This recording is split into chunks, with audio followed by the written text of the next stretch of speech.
Chapter 651. Controlling the beast swarm. Reliant on themselves, there was no way they could survive the winter. They'd either freeze or starve to death, or they'd have to sell themselves to the lords in the city. It would be better to follow Fang Hao. No matter how bad it might be, it wouldn't be worse than their current situation.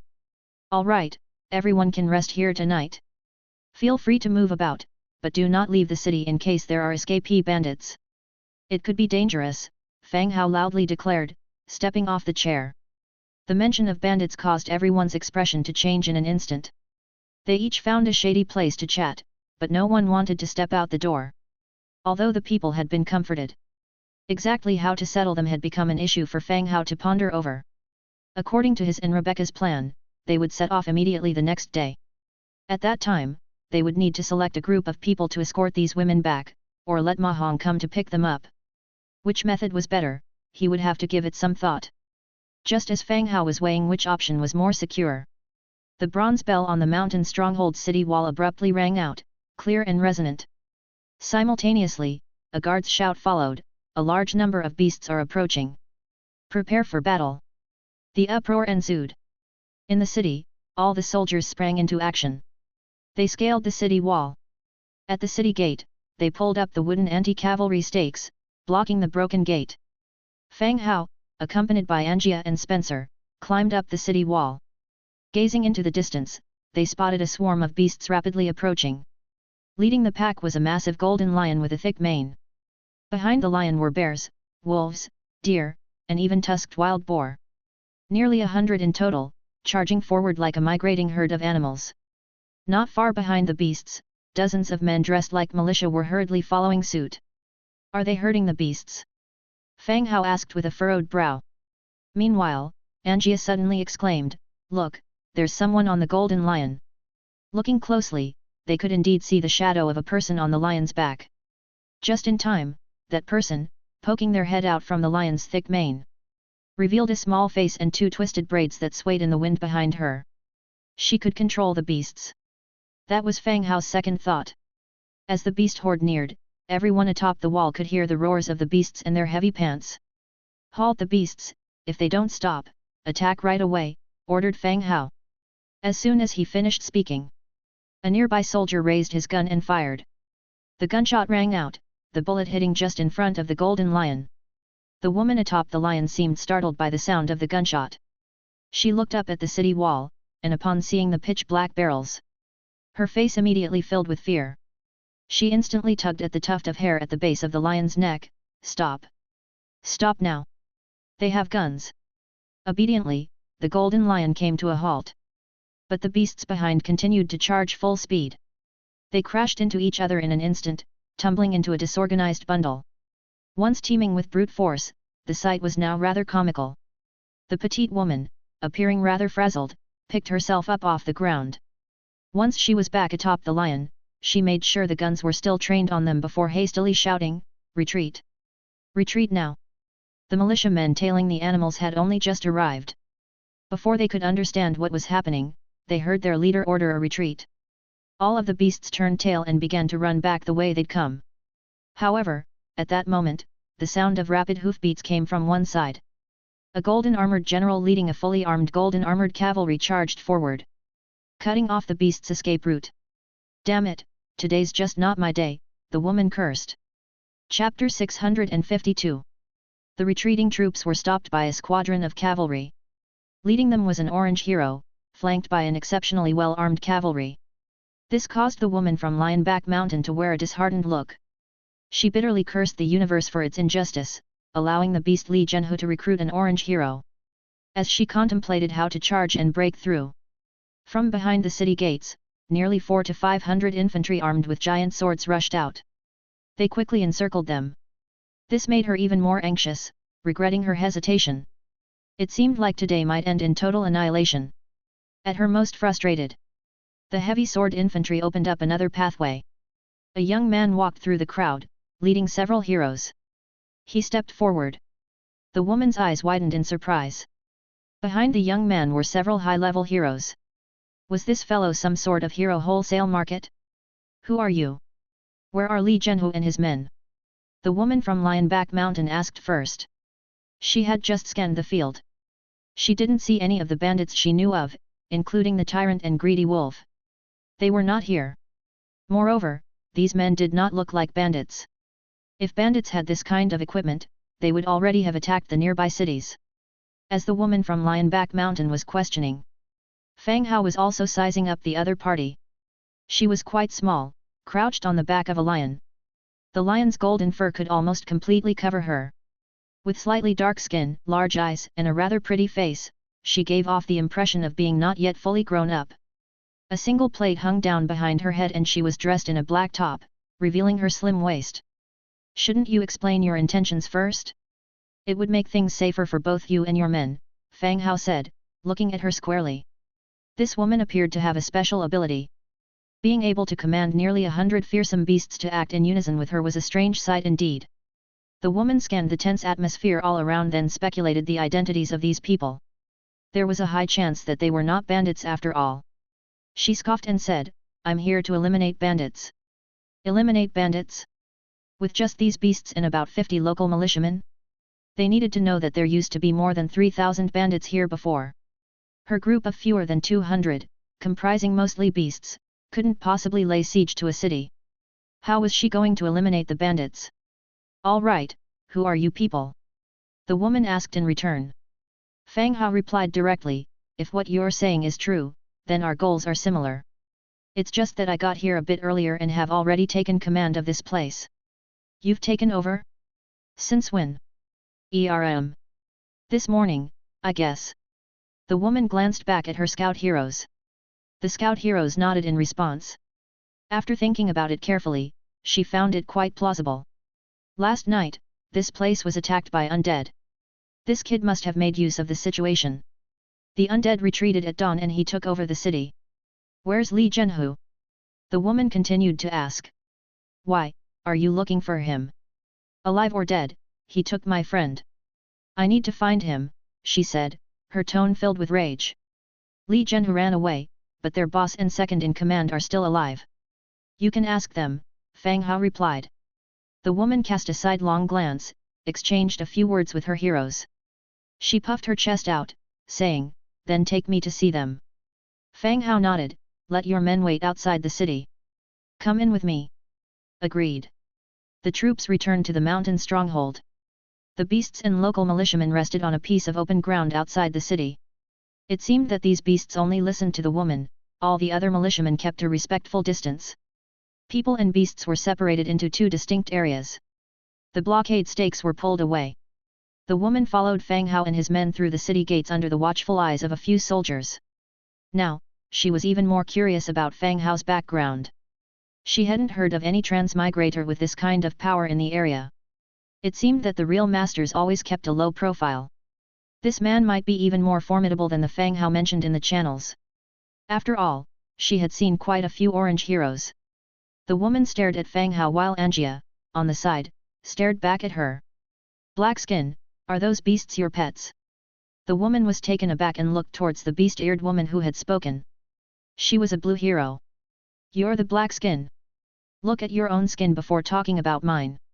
Angia was indignant, "Of course you're a bit darker, I'm wheat-colored." "You're even darker." "Lori, tell us who's darker," Angia asked, turning to Lori who was enjoying the scene. Lori's large eyes whirled around.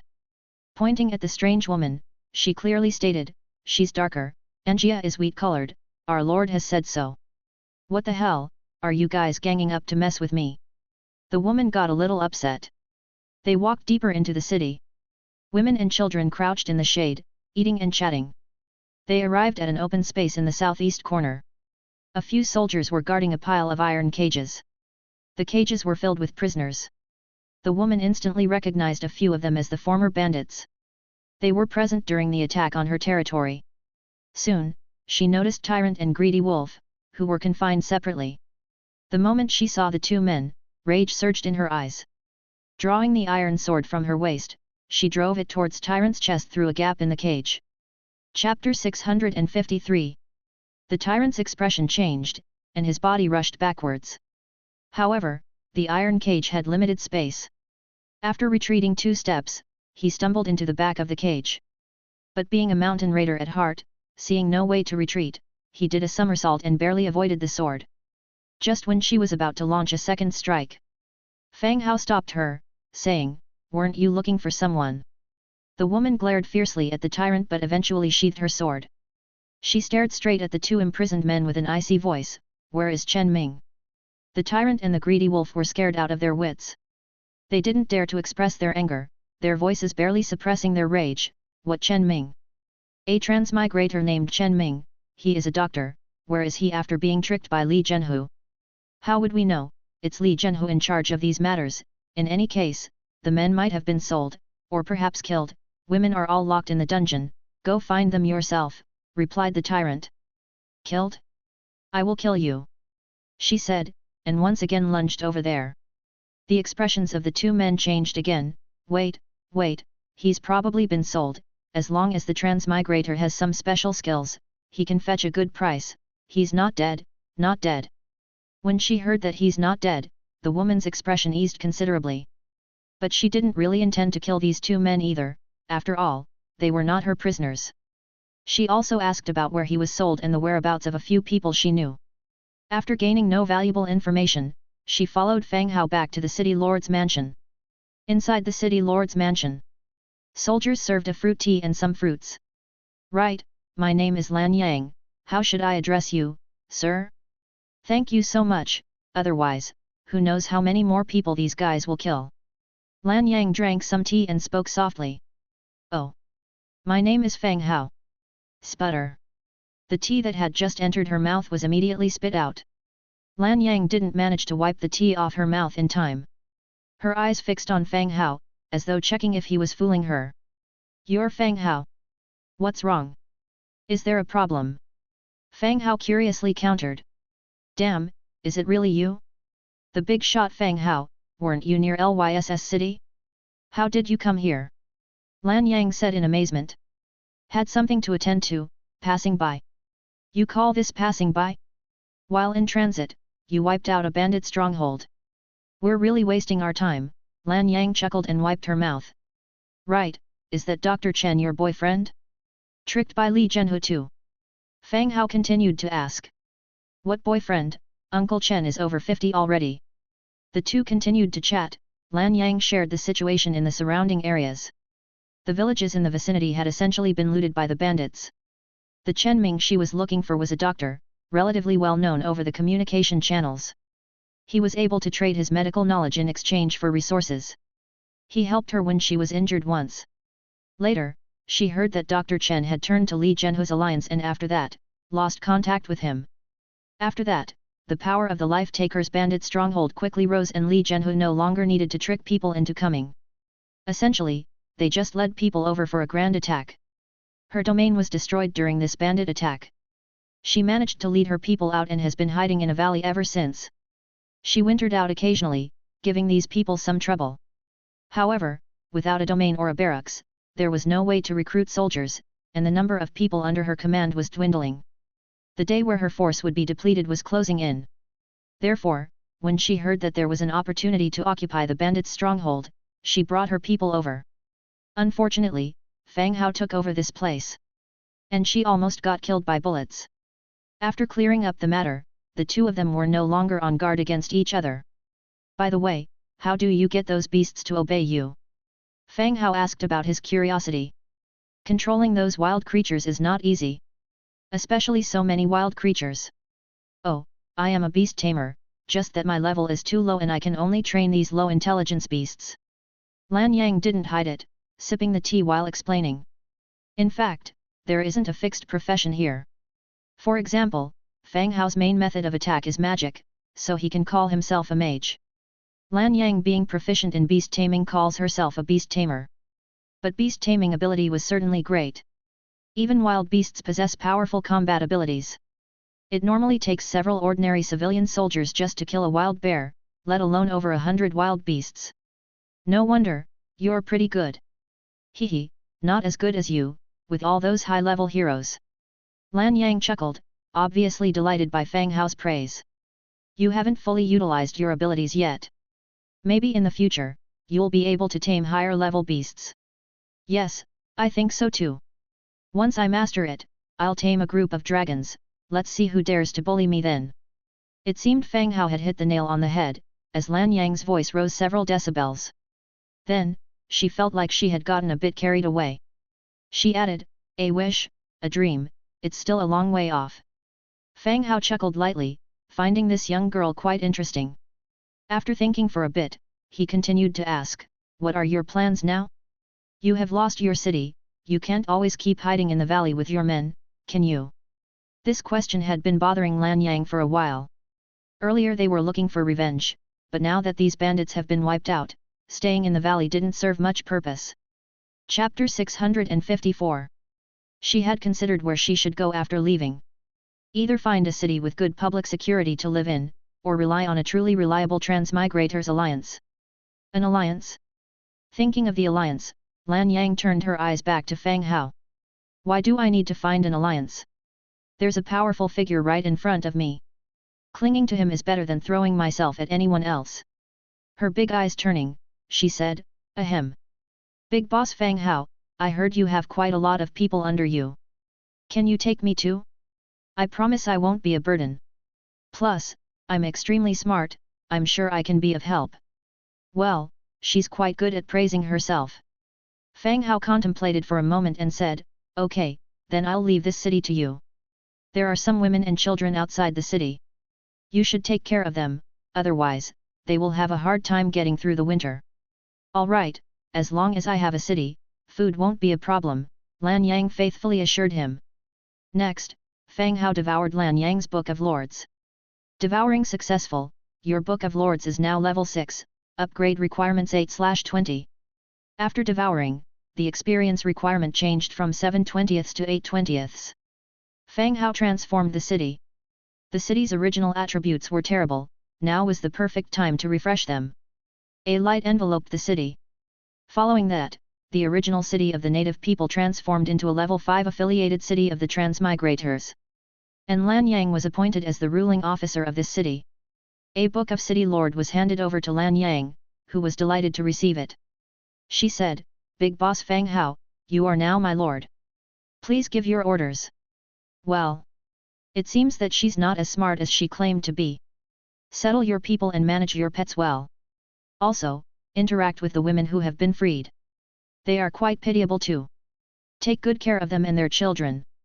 As for food and winter clothes, don't worry, I will arrange for that, suggested Fang Hao after some thought.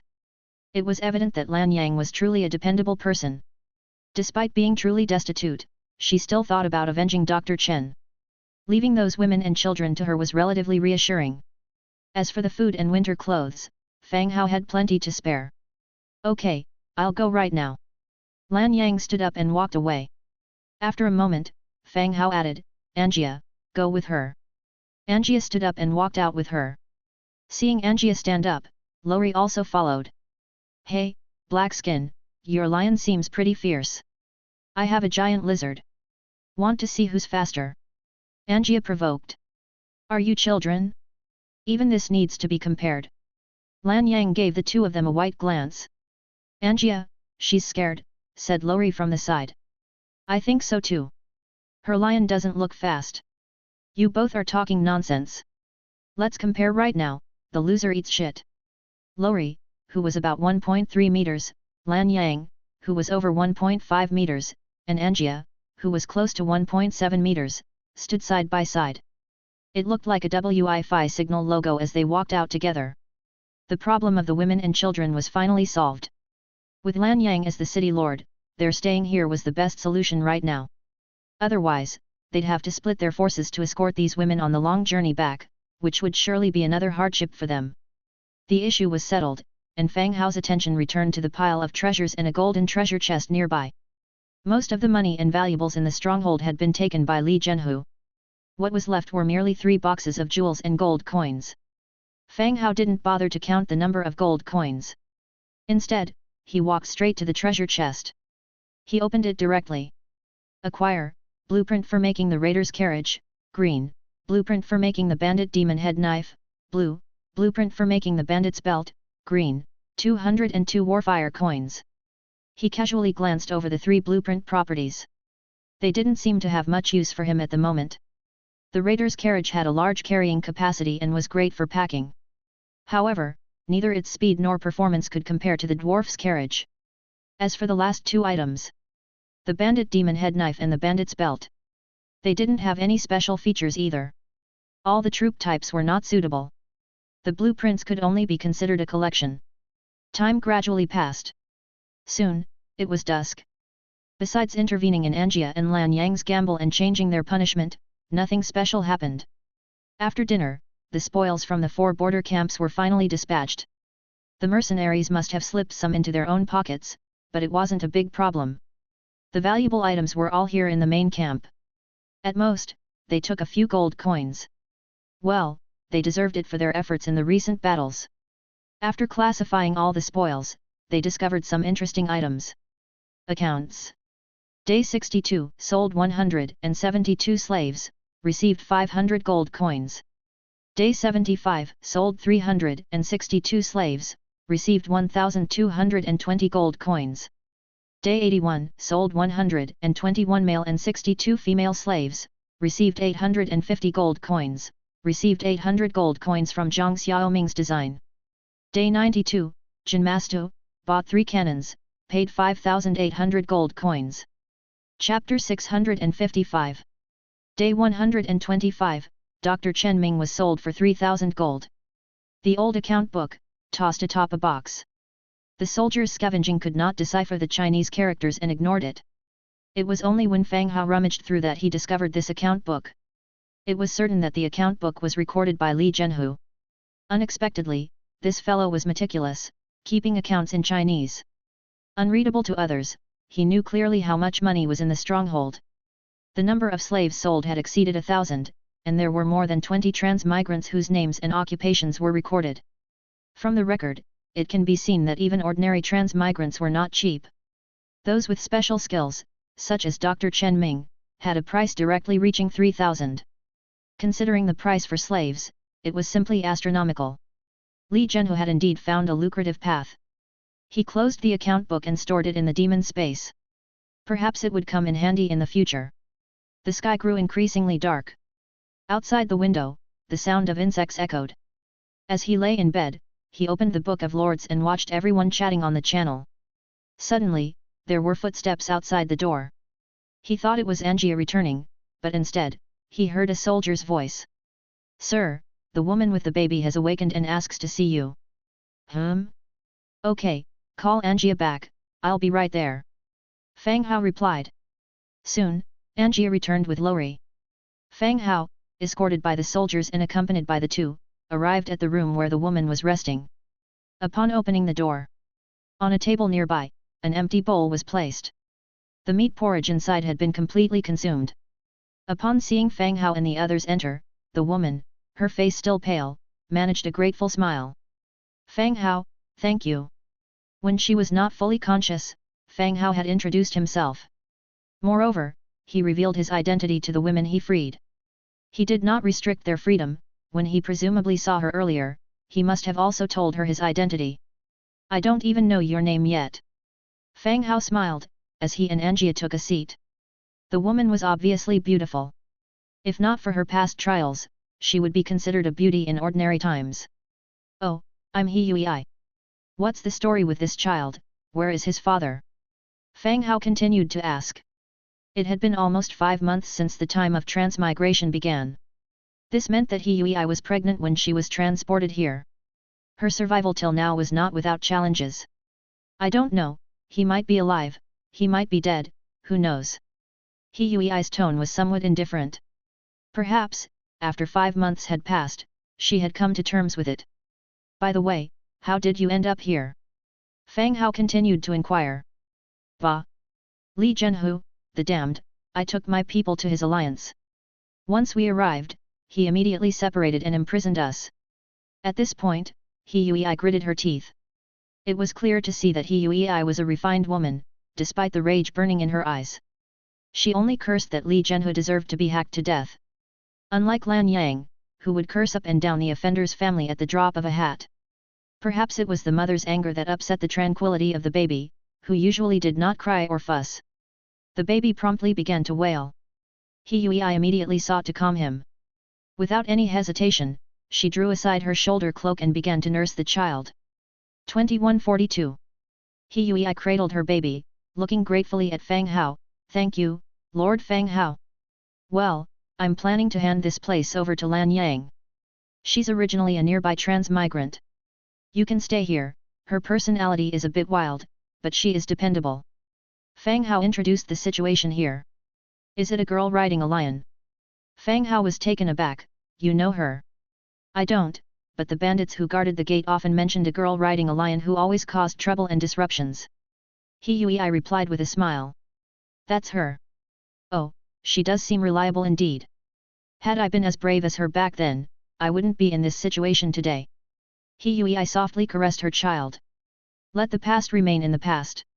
You need to live well in the future, for yourself and your child. Fang Hao continued to console her. Yes, you're right. He Yui looked down at her child in her arms, her eyes full of tenderness.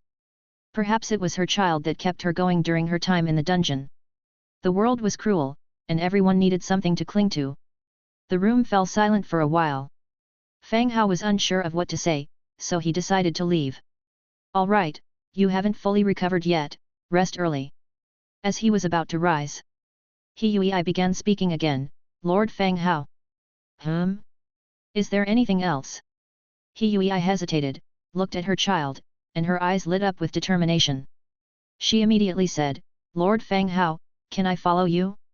I am a senior accountant, your territory must need me.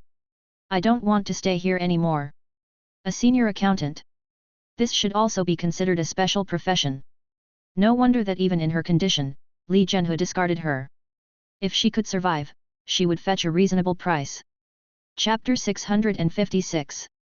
But Fang Hao hesitated and said, He Yui, my territory is a bit special. You should have heard about it from others.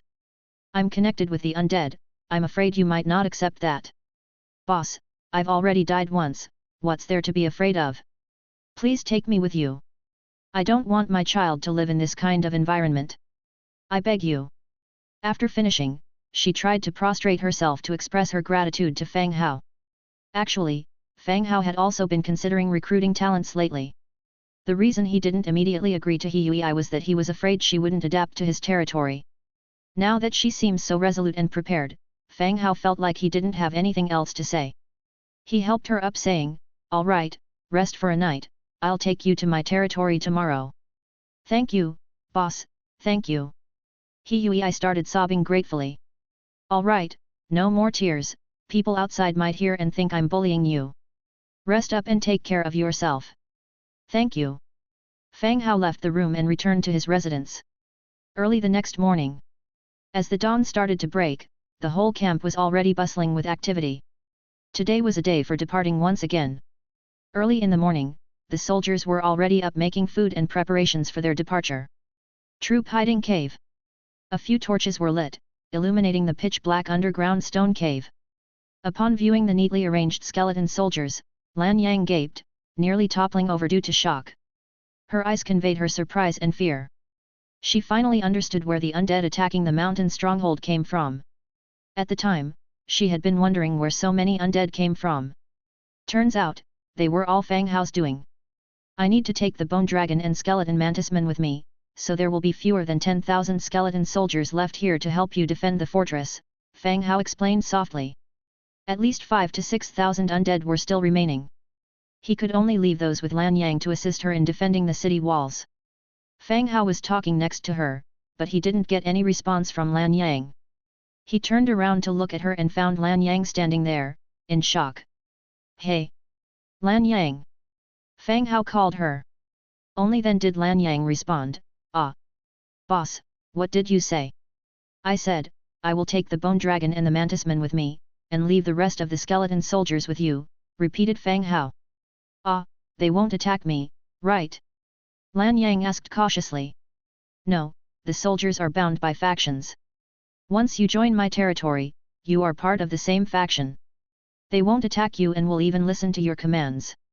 You can order them in the future, for instance, for reconnaissance or entering dangerous places, explained Fang Hao. However, there were still many restrictions. Such as command priority. That is to say, in the absence of Fang Hao's commands, the undead would listen to the local governor. If there were any contradictions in the commands from the governor and Fang Hao, the governor's orders would be ignored. Oh, will they just run around? What do they eat? Lan Yang continued to inquire. Ah, you're so dumb. They just stand there on ordinary days. When there's action, you just have to come down here, take them out and order them around. And also, they're all skeletons, what do you expect them to eat? Angia added from the side. Hearing Angia calling her dumb, Lan Yang's face instantly turned serious. Did I ask you? Was it your place to speak? She then looked towards Fang Hao and said, all right, boss, I now know what to do. Is there not a single bone dragon left for me? The number of bone dragons is limited, I will divide more to you when we have more in the future. Oh, okay then.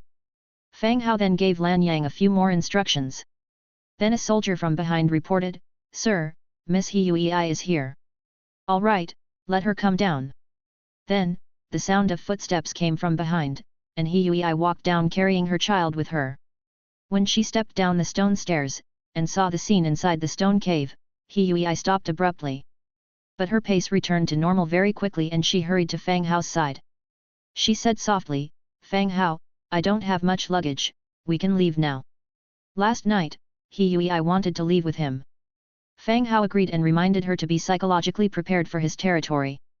Hui thought it over for a night and guessed many possibilities for terrifying scenarios. However, when seeing the dense masses of undead, she still shivered a bit. But it's okay, she adapted quickly afterwards. Throughout her imprisonment, she had seen a lot of dead people. So these skeletons didn't seem so hard to accept after all. Before coming here, Hui went to see the girls who had been taking care of her in the prison cell. She wanted to bring the ones close to her along with her. However, since Fang Hao only agreed to her, she didn't bring up the other girls. But she had already resolved in her heart to come back to fetch them once she was settled on the other side. Seeing there were no other issues, Fang Hao took out the demon doll. Alright, then let me bring you guys back. The next second, a teleportation glow appeared before their eyes. He let Spencer, the bone dragon and skeleton mantisman enter first, then entered afterwards with Hui and Angia. When the lights disappeared and they opened their eyes again, they found themselves back in their own territory. Spencer led the undead back to the troop hiding cave. Meanwhile, Hui was cradling her child in her arms while curiously taking in the view of the drastically different territory. Chapter 657. The ground was paved with flat stone slabs, with street lights set up on both sides of the road. In the flower beds, various flowers were planted, a pleasing aroma in the air for anyone standing there. Girls dressed as bunny maids were all busy with their own tasks. Pleasant laughter, reminiscent of silver bells, could be heard from time to time. Just then, a group of skeleton soldiers, marching in neat steps, passed by on the stone slabs. Their skull heads uniformly turned this way, glimpsed, then uniformly turned back. As if nothing had happened. At this moment, a bunny-eared girl was directing a huge skeleton, nearly 3 meters high, carrying a barrel of wine and passing by them. When she saw Fang Hao, Angia, and the others, her eyes brightened instantaneously. Without delay, she turned and ran toward a nearby building, shouting as she ran, Sister Ira, the master is back, the master is back. Her voice was loud, causing windows to be quickly pushed open one by one. Everyone looked this way. Hui curiously looked at Fang Hao. The latter smiled slightly and explained, these are all folks from my territory.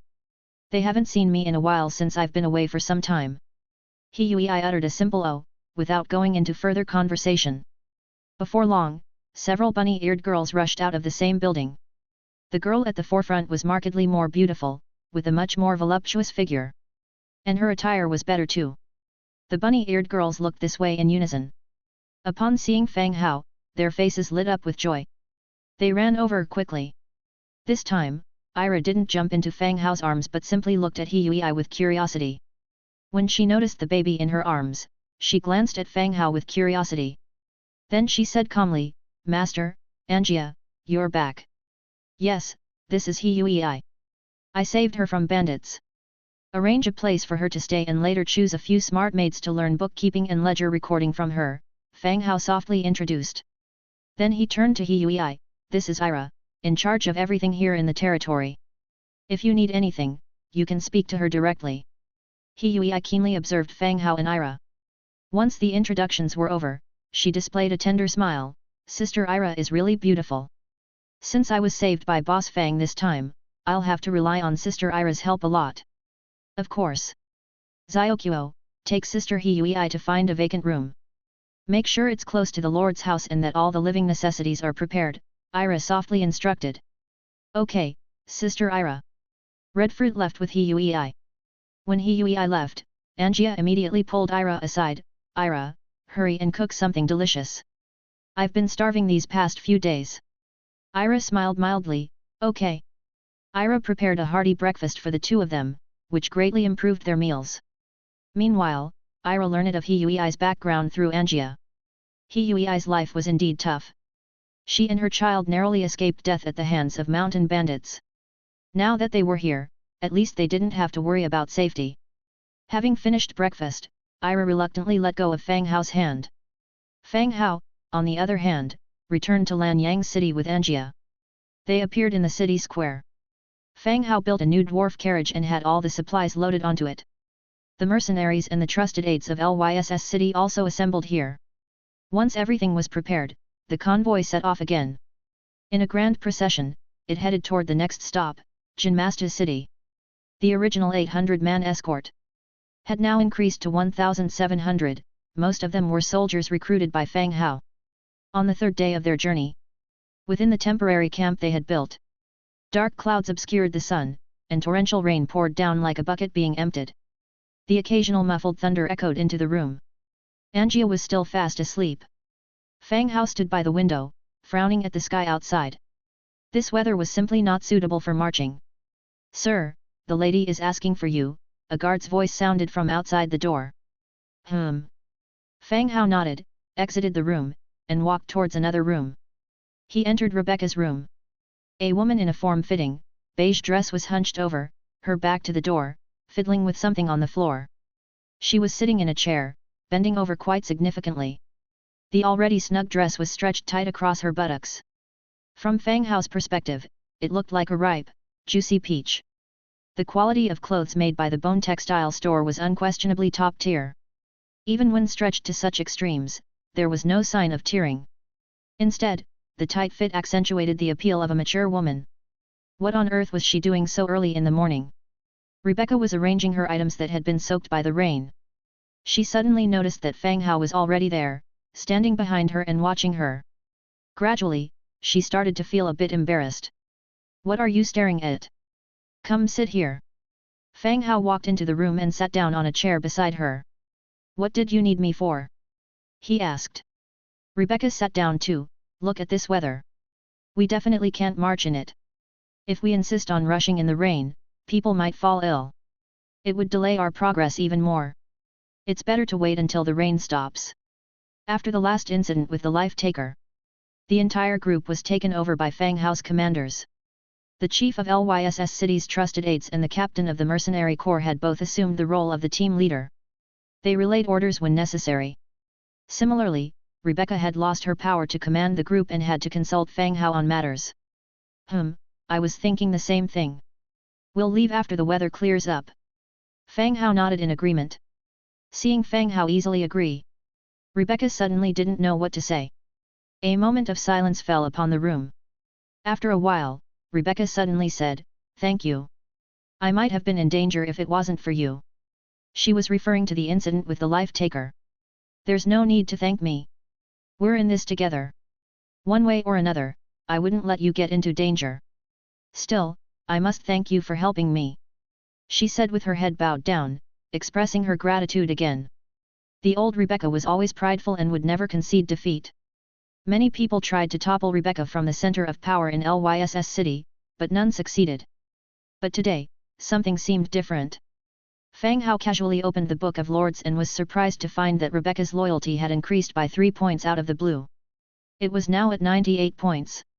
98 points were very high. Though it wouldn't ensure absolute faithfulness, it was enough to denote trust and reliance. Seeing Rebecca in low spirits, Fang Hao decided to tease her. "What's wrong, my lady?" He sat next to her and studied her for a bit. He began to guess why she was behaving this way. It must have been because when Fang Hao mentioned the possibility of the life-taker attacking the group, she confidently disregarded it. Yet, the group had indeed been ambushed. If it weren't for Fang Hao, her decision could have killed everyone. For someone involved in administration and planning, this was a fatal mistake. Are you still thinking about the life-taker? The one behind all this was the Marshall family. Just be more careful in the future. But I almost got everyone killed, she lamented. Fang Hao found Rebecca's distressed yet enduring expression somewhat amusing. No matter how strong, she was still a woman. But a certain charm arose when this pitiful look appeared on Rebecca's face. He reached out, lifted her chin, and made her meet his gaze. I'm here. Don't worry about these bandits. Even those guys from Silver Wing City won't dare to bully you. Chapter 658. Rebecca had not expected Fang Hao to lift her chin. Before she could react, she heard him say that no one would bully her in the future. The body that was about to dodge, froze on the spot. Suddenly, she found something stirring in her heart because of Fang Hao. As far back as she could remember, she had always fought her own battles, staking her life on it. But now, learning that someone was there to protect her, she surprisingly felt a wave of bittersweetness. Fang Hao continued, I may not be the most capable, but I can certainly protect you in Lyss City. You concentrate on ruling. If someone troubles you, I'll smash their head in. Pfft! Rebecca suddenly broke into laughter. Although it sounded boastful, Fang Hao truly had formidable power. She wasn't sure if they would win the war against Silver Wing City, but protecting Lyss City shouldn't be a problem. Who said anything about you being my husband? Don't start making things up. Fang Hao pretended to be serious and said, Oh, I don't know who came to me claiming me as her husband, which the whole city can testify for. Aren't you trying to deny it, now? It's too late. But our age difference is so big, I could be your mother. Mother? That sounds terrible. Sister sounds much nicer. Haven't you heard that while life is precious, love is even more valuable? Rebecca blinked her beautiful eyes, slightly surprised at the phrase life is precious, love is more valuable. She was quite taken by this simple statement, as if it were a beautiful tale. The room fell silent, with just a man and woman lost in each other's gaze. Fang Hao held her chin, his gaze gradually intensifying, as he slowly lowered his head towards her beautiful face. Rebecca watched the man approach, her heart pounding like a drum. She didn't know what to do, whether to push him away. The two were so close that she could feel the heat of his breath. Fang Hao paused. Hey! After thinking for a second, he said, the moment has been leading up to this. It wouldn't be right if we don't kiss. Rebecca's neck started to flush red. She retorted shyly, how could we? What if someone found out? Seeing that Rebecca was hesitant, Fang Hao quickly tried to reassure her. We are husband and wife. What are you afraid of? Besides, are you planning to go around telling everyone about this? Although Rebecca was not young, she had never been seriously involved with a man. Her previous husband Aubrey was a husband in name only. Not to mention, she detested him and wouldn't dare to have such relations with him. But now, things have unexpectedly advanced this far with Fang Hao, leaving her a little confused. Rebecca's chest heaved as she thought of a retort, but nothing came out. Fang Hao continued, just close your eyes, darling. Rebecca clung tightly to her skirt, her face turned red, feeling like her head was about to explode. Her heart pounded hard. She closed her eyes, only to immediately open them back up. One time only, she said through gritted teeth, I owe it to you for saving my life. And besides, I don't like men. If you spread rumors, I will rip, MMPH. Before she finished her sentence, Fang Hao kissed her. He forcefully silenced her, leaving her with no place to speak. Rebecca's body tightened, and she didn't know what to do. Fang Hao seemed very natural and took the opportunity to wrap his hand around her waist, preventing her from leaning back and escaping. Rebecca held her breath, her eyes gradually becoming hazy. Her hands that were once unsettled now slowly wrapped itself around his neck. Time seemed to freeze in the moment. Rebecca's face was still very red. Her eyelashes fluttered as she opened her eyes to look into the man's gaze. When they were really embraced like this, she realized she wasn't that repelled by men. At least, the man in front of her felt good. Gentle, considerate, and the comfortable feeling he brought. Could it be that she didn't actually dislike men, but just hadn't found one she liked yet? And perhaps, Fang Hao was just her type. Gradually, Rebecca tightened her hold around the man's neck, trying her best to reciprocate his passion. Just when she allowed herself to immerse and let her emotions run free, Rebecca suddenly felt her skirt getting lifted. Then, she felt a chill on her chest as a large hand clung onto it, started to grip. Ah! Rebecca let out a startled cry, one hand pushing Fang Hao away and the other hand pressing hard against his inside her clothes. She exclaimed angrily, "What are you doing?" Like an angry cat whose fur had been messed up, Rebecca angrily glared at Fang Hao. "Ah, this." Fang Hao put on an innocent face. No, they had been kissing for half an hour. It should be time for the next step. Moreover, he didn't have anywhere else to put his hand. Keeping it lifted was somewhat tiring. I thought we could move to the next step, so." "Next step?" Rebecca's face turned redder. "Get your hand out, who said you could go to the next step?"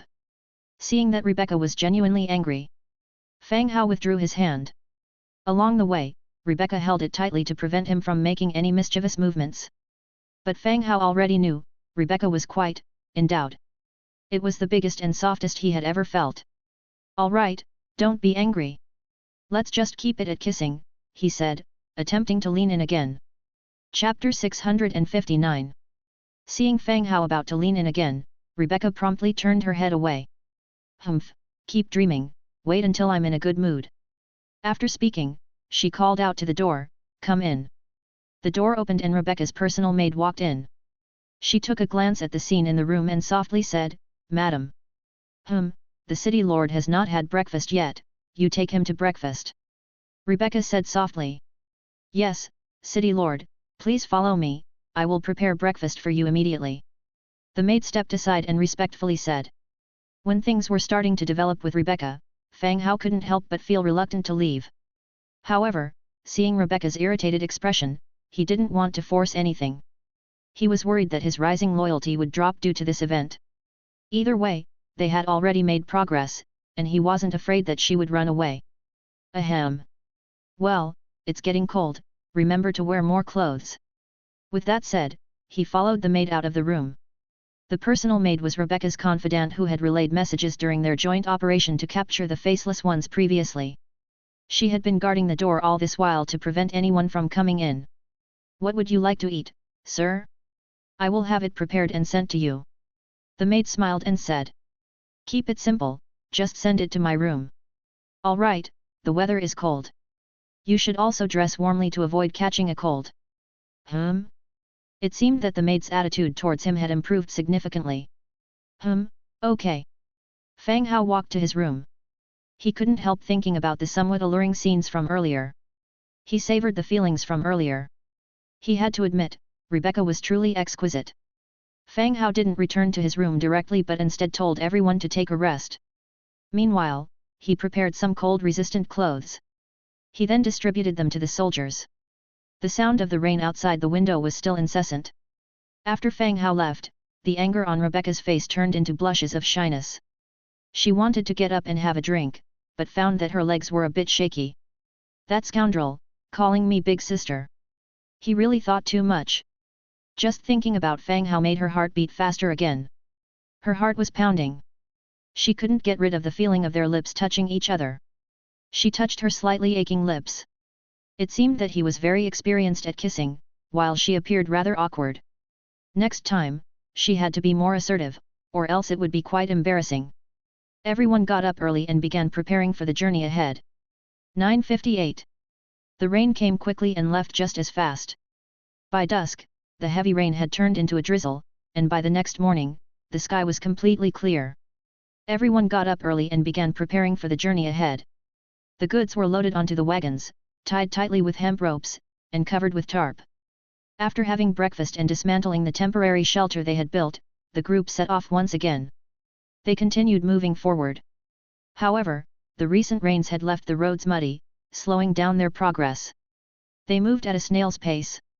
It took them 4 days to reach Jinmastu. It was clear that the security around Jinmastu was not as good as in Lyss city. On the day they were about to reach, they encountered several road robbers along the way. All of them were eliminated by Fang Hao's men, without causing any loss. Nearing the city wall, Rebecca arranged for someone to coordinate with the guards of Jinmastu. They checked the goods, registered them, and allowed the army to enter the city. According to the Federation's regulations, every city had to assist those attending the council meeting and could not create unnecessary obstacles. The team of 1,700 people still attracted the attention of the city's residents. People filled both sides of the road, chattering amongst themselves. In the crowd, a middle-aged man was also staring at the team ahead. First, he confirmed the flag. Then, he carefully counted the number of people in the team. Afterward, he left the crowd, took a detour down a side street and rushed deeper into the city. In a low house in the civilian area. In a small room, 20-some people were either lying or sitting down. But the room was completely silent, no one spoke. Thump, thump, thump. The door was knocked rhythmically. Originally, everyone had been on edge, but now they instantly relaxed, yet they still firmly gripped the weapons in their hands. One person, who was near the door, looked outside through the gap of the dilapidated wooden planks. Seeing that it was one of their own, he then opened the door. As soon as he stepped in, he immediately closed the door behind him. He spoke softly, "Boss, LYSS City's troop has entered the city, and their numbers have increased to over 1,000. What? How is that possible?" Everyone collectively gasped. After the exclamation, everyone quickly came to a realization. If LYSS City's army appeared here now, that would mean the Life-Taker hideout no longer existed. These people, had narrowly escaped death right there. Thanks to Big Brother 3, otherwise we all would be dead in that hideout. Yet, Big Brother 3 did take everything into consideration. We not only survived but have also brought all our money. Exactly, we will have good days following Big Brother 3. The big brother that everyone was talking about was Li Zhenhu, who sat silently on one side. Among these people, there were the soldiers he had recruited previously, and also some bandits who were loyal to him. In short, he had brought out more than 20 people, and the Life-Taker hideout was probably non-existent by now. Despite all the flattery from his underlings, Li Zhenhu's face remained serious. He didn't doubt that LYSS City had the power to destroy the Life-Taker hideout, but he knew they couldn't do it so quickly. Now that the hideout was destroyed so quickly, it was certain that Fang Hao had intervened. At the same time, he felt somewhat relieved in his heart that he had managed to escape in advance, otherwise, he might have died there too. Seeing that Li Zhenhu wasn't saying anything, the underlings who were flattering him felt a bit awkward. Boss, what should we do next?" someone quietly asked. Li Zhenhu thought for a bit, then said, "Try not to go out too much lately. Be patient for a while and wait until they're gone." "Oh, all right, then boss, should we continue to get in touch with the nobles?" the underling continued to ask. Quite a few boxes of gold coins were lying under Li Zhenhu's bed. With his arms propped on his knees, Li Zhenhu contemplated. The original plan didn't seem to be fulfilling his ambition now. If Fang Hao could grow stronger with the support of LYSS City, then couldn't he also take a different path by reaching out to Jinmastu? Follow Fang Hao's old path. By then, he would also have the power to confront Fang Hao. After a long contemplation, when Li Zhenhu looked up again, his eyes were reignited with ambition. Depending on which noble, if you want to play, then play big. There's no rush, wait until they're gone. Let's plan out how to take over the city for ourselves. Any news on Li Zhenhu? Fang Hao asked directly.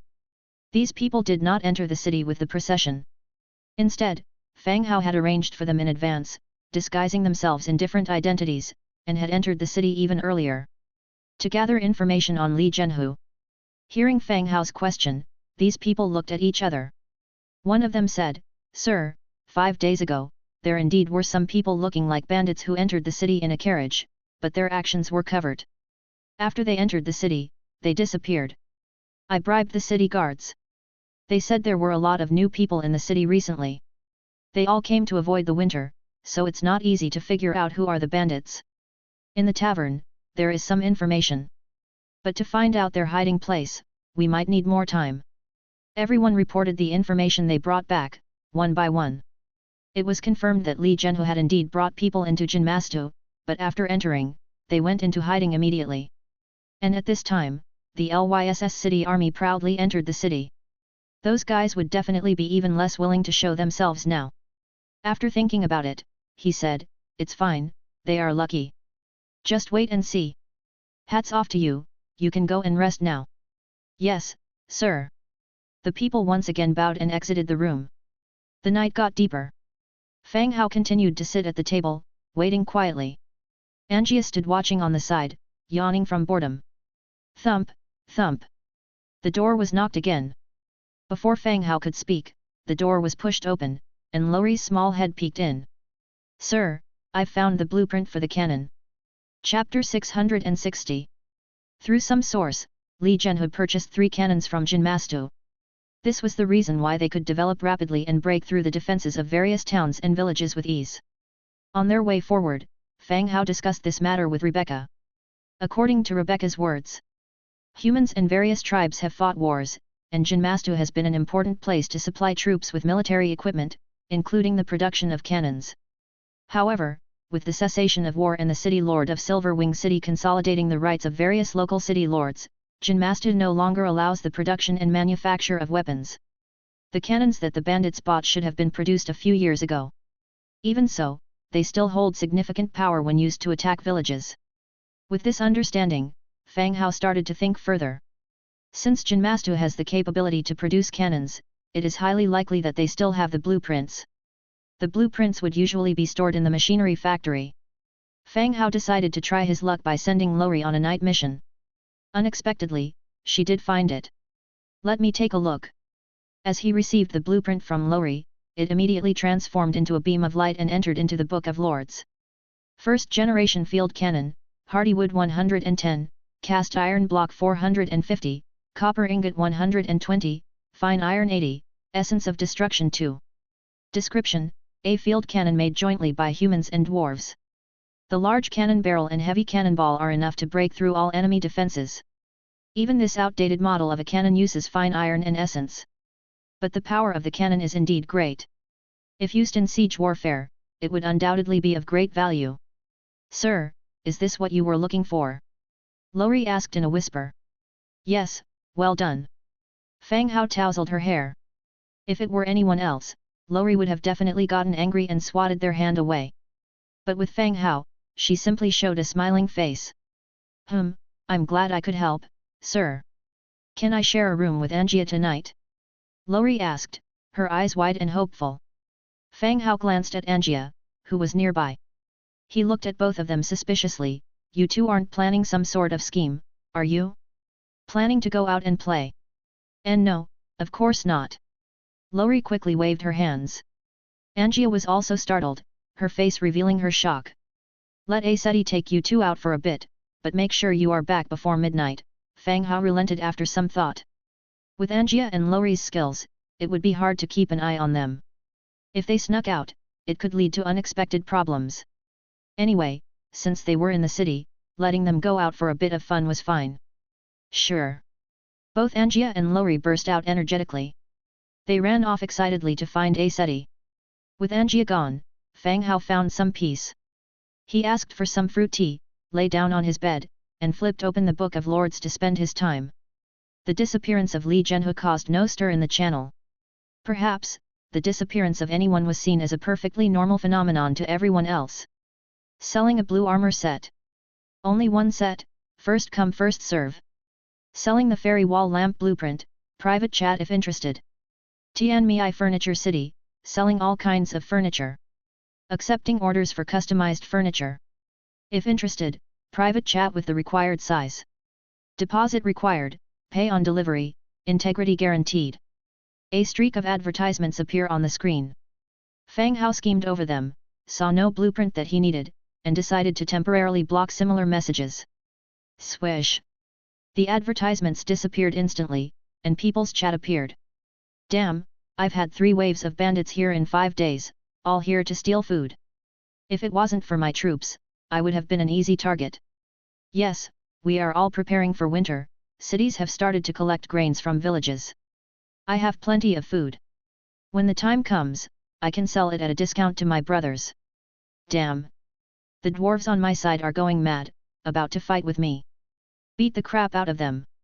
Beat the hell out of them. Why beat them? Would that not bring trouble to their loved ones, do you understand? How to fight against them anyway? If we beat them, more will come, it's so annoying. I heard that nowadays many original inhabitants are catching transmigrators. If you can't deal with it, run. Anyway, never let them catch you. Looking at this, Fang Hao furrowed his eyebrows. He didn't know how many dwarf forces there were in this region. The dwarves like Belerga were from 8 Peaks Mountain. The internal factions fought, Belerga's faction was driven out, and finally tamed by Fang Hao, settling in Blood Mountain range. He wondered if the dwarves mentioned in the channel were from 8 Peaks Mountain. If they were, then the dwarves in power now would be too warlike. Or maybe they didn't have enough reserves for the winter and needed to war externally to secure sufficient resources. These dwarves really don't let people live in peace. After watching the chat in the channel for a while, he switched to the territory channel. At this time, the territory channel was very lively. Since there's no limit to the number of messages one can send in this channel, people are more active. As soon as he switched to this channel, the new member, Lan Yang, became the main driver of conversation. Lan Yang, I will perform a unique skill for you, dentistry of a tiger image. He also attached a picture. In the picture, Lan Yang put his head into the mouth of the golden lion and made a terrified face, as if about to be eaten. Chapter 661. Zhang Bin, wow, little beauty Lan Yang, you're amazing. He Yui, smiling face. Fu Lei, 666. Su Yang, 666. Yang Xiaolan, wow, such a huge lion. Is it your pet? Lan Yang, yeah, I have many pets. Let me show you guys picture. The picture showed a towering black bear with Lan Yang standing next to it, barely reaching the bear's waist. It showcased the colossal size of the bear. Su Yang, this bear is so massive and even obedient, owning a circus would surely make you rich. The comment indeed brought an idea into Lan Yang's mind. Oh right, that makes sense. I'll start training them right now, and later tonight I'll perform a show for you guys. Sure, sure. Everyone was indifferent because all of them were going to be bored at night anyway. Having Lan Yang, a source of entertainment, made the chat channel much more lively. Within the channel are many names that Fang Hao is unfamiliar with. These people joined the territory later through connections with Fu Lei, Zhang Bin, and others. For example, Yang Xiaolan, who talks a lot, is a city lord under the management of Dong Jiayu. Dong Jiayu, ever since she got the support of Fang Hao's military force, has been ceaselessly expanding her territory.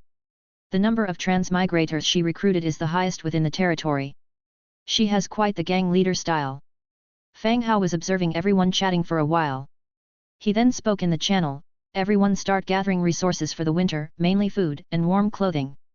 I'll provide some weapons and armors, try to exchange them with the locals. You can recruit refugees, but not bandits or thieves as they're hard to manage. After sending this message, the rolling chat room suddenly halted. Lan Yang, tummy's stone broken picture. She quickly retracted the message she just sent. Zhang Bin, received. Lan Yang, received. Fu Lei, received. Received. One after another, messages rolled in, confirming receipt. If everyone took care of their own cities, they could survive the winter without issue. However, within the territory, there are still many local residents who need to survive the winter. They need to prepare even more resources. Alright, continue chatting, Fang Hao said. After several minutes, Lan Yang resent the picture that was retracted, tummy's stone broken, picture. What is any girl? She actually claims to be intelligent. At this time, the sound of a horse-drawn carriage could be heard from outside the window. Looking down from the window, a carriage slowly stopped. Rebecca, assisted by her maid, descended from the carriage. She was returning from a banquet. An idea sprung into Fang Hao's mind. He took out a carved pendant from his pocket, holding it in his hand. He hadn't had a chance to see Rebecca for a few days. Now might be an excellent opportunity to give her the jade pendant. Upon exiting his room, he saw Rebecca and her maid coming up the stairs. City Lord, the maid greeted with a smile, and a slight bow. Upon seeing Fang Hao, Rebecca instinctively took a step back. Her face reddened slightly. But she swiftly pulled herself together, her gaze steady. She glanced at Fang Hao and softly asked, "Why haven't you retired to bed yet?" "Well, not yet. It seems you've had some wine." Rebecca's face was slightly flushed, but not from alcohol. She couldn't honestly confess this, so instead she said, "Just a little fruit wine, it's nothing." "Oh, that's good, just remember to brush your teeth before bed to prevent toothache," Fang Hao commented suddenly. Rebecca gave him a frowning look, thinking, "I'm not a child, do I really need to be reminded to brush my teeth before bed?" "Okay, I got it. Anything else?" Rebecca asked. "Anyway, you haven't slept yet. It won't take long, and won't disturb your rest," Fang Hao replied casually. 10:01. Fang Hao hesitated for a moment, and then softly said, "Yes, let's talk in your room." Thump, thump. Upon hearing these words, Rebecca's heart pounded like a drum, causing her full chest to rise and fall gently. "Can't it wait until tomorrow?" Rebecca asked quietly. "Anyway, you haven't slept yet. It won't take long, and won't disturb your rest," Fang Hao replied casually. Rebecca's cheeks turned even redder. "It won't take long." That statement sounds somehow inappropriate no matter how she interprets it. "Come in," Rebecca said emotionlessly, then walked into her room. Fang Hao followed her into the room. The maid, being very thoughtful, shut the door and guarded it. Inside the spacious and tidy room, only the man and the woman remained. Fang Hao sat on a chair, appreciatively studying Rebecca's face and red lips. As Rebecca sat down at the table and poured a cup of water for herself, she noticed Fang Hao's gaze. She said angrily, "You're staring at me all the time, I don't know what's so good to look at. You're beautiful. This is the first time I've seen you wear makeup." Rebecca snorted lightly, glanced at her reflection in the window. "This is all because of you transmigrators. You call it cosmetics, and since I bought it, I thought I'd give it a try. Indeed, this makeup suits you well. I didn't need you to tell me that," Rebecca retorted, then said, "Let's get to the point. I have to travel tomorrow. I need my rest." Fang Hao, hearing this, stopped beating around the bush. He took a transparent white jade pendant from his pocket and placed it on the table. "Considering your status, you can buy whatever you want. The only thing I can give you is something you can't buy from outside." Chapter 662. Rebecca's gaze flitted to the jade pendant on the table, a very brief flash of joy in her eyes. However, the words that came out of her mouth were completely unrelated to it. "Once we leave Jinmastu, the road will be much safer. We need to quicken our pace then, in an effort to catch up on the lost time." Fang Hao, leaning back in his chair, responded, "All right, I will arrange it." While their conversation seemed rather directionless, Rebecca didn't use sleep as an excuse to send him away again. After talking for a while, Rebecca began to feel tired and started yawning. In turn, Fang Hao didn't plan to linger any longer either. He stood up and once again held her chin with his hand.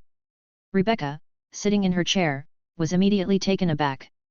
Before she could even make a sound, Fang Hao covered her mouth, pointed to the door and whispered, "Shh! Don't let the outside hear." Uttering these words, he kissed her heavily under her shocked gaze. Rebecca angrily and bashfully pounded his shoulders. But Fang Hao held her tightly, his grip strong like a vice. She dared not make too much noise for fear that outsiders would hear it. As the kiss became gentler, Rebecca ceased her struggles. Her hands wrapped around his shoulders as she responding to his advances.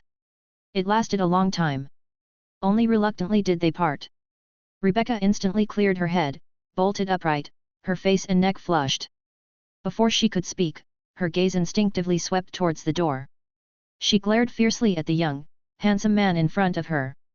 Fang Hao, completely unabashed, moved closer, lowering his voice, "Dear sister, perhaps I should stay." Rebecca almost choked. The term "dear sister" sent a shiver down her spine. Between gritted teeth, she retorted, "In your dreams. Go to sleep." Seeing Rebecca sternly refuse, Fang Hao had no choice but to open the door, give a slight smile to the maid, and return to his room.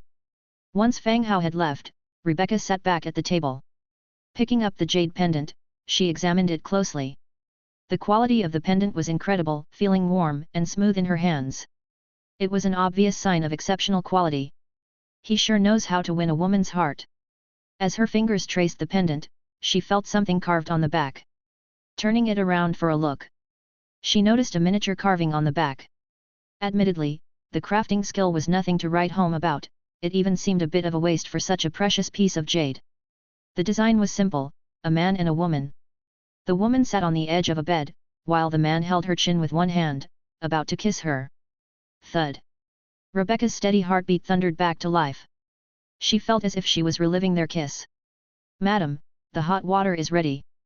You can take a bath now," came the voice of the maid. Rebecca placed the jade pendant around her neck, tucking it into her cleavage. I see," she replied. Meanwhile, Silverwing City, within the residence of Grote Marshall. Inside a room echoed the sounds of a man's ragged breathing and a woman's moans. It was not long before their sounds subsided. Only the woman's reluctant voice remained, "Master, where are you going? Why are you leaving?" Propping himself up with one hand on his waist, Grote Marshall slowly left the bedroom, heading to his study. He opened the door, lifted the lampshade and the glow of the nightstone instantly filled the room. Following the glow, he took out a wooden box from beneath his desk. Inside the box lay a horn from a dragon rhinoceros. Using a knife, he carefully scraped a bit of powder from the horn, stirring it into his tea. Just as he was about to put away the horn, rapid footsteps could be heard outside the door. Approaching was a knock on the door. Thud. Thud. "What is it?" Grote grumbled, clearly disgruntled. Irritated by his performance, the last thing he needed was to be disturbed. "Sir, we've received word from our informants in Jinmastu. The bandits failed, and the convoy from Lyss City arrived in Jinmastu today." Grote's expression turned even more sour upon hearing this news. Chapter 663. Come in and report. The door to the room opened, and the butler walked in. He bowed slightly and was about to report when he noticed the rhinoceros horn in Grote's hand. The idea that rhinoceros horn could enhance virility was hardly a secret. This belief had driven the price of the rhinoceros horn to astronomical heights. Grote, catching the butler's glance, realized that he had left the horn out. He spoke quietly, "Ah, this is prepared for Hubert. He's been having some trouble in that department. He asked me to keep an eye out for it while I was managing the caravan." Showing no change in expression, the butler stated, "Considering the time, Lord Hubert's party should be arriving soon." Grote nodded slightly, choosing not to continue on this subject. Instead, he brooded and asked, "You're saying those fellows screwed up? They failed to capture Rebecca?" Mentioning Rebecca caused Grote to feel a surge of heat in his lower body. He was suddenly aware of some sensation. He hadn't even drunk the medicinal wine yet. The butler stood rigidly, his face equally somber. According to the information, the party from Lyss City entered Jinmastu this morning with quite a large number of people. From their appearance, they don't seem to have taken any losses. So you're saying, those bandits took my money and didn't do the job, letting Rebecca slip away? Grote slammed his hand down onto the table. Their involvement in this was a significant risk. The butler quickly clarified, "At first, that's what our men thought. They rushed to confront the bandits, only to find out that control of the bandit camp had changed hands." Hearing this, Grote's eyes widened. "No more camp? New leadership? That's impossible." The reason Grote agreed to involve these bandits was not only their proficiency in such deeds but also their considerable strength. More than 3,000 men going after a passing group was supposed to be an easy task. Even Lyss City supposedly couldn't eliminate a gang of over 3,000 bandits that easily. How many people did Rebecca bring? Over 1,000. How could 1,000 people wipe out a bandit camp? That's impossible. The butler pondered before saying, "Perhaps some others helped. Our people did see that the bandit camp was now occupied by people other than bandits." The room fell silent for quite a while. Finally, Grote gritted his teeth and said, "Ah, I should not have put my faith in those trash. A bunch of useless items. If they wanted to die, they should have done so earlier and not wasted my time. Sir, what should we do next? They will set off tomorrow morning. Should we continue our plan?" Grote ultimately waved his hand dismissively, "Ah. Forget it. They will be entering Silverwing City's territory soon.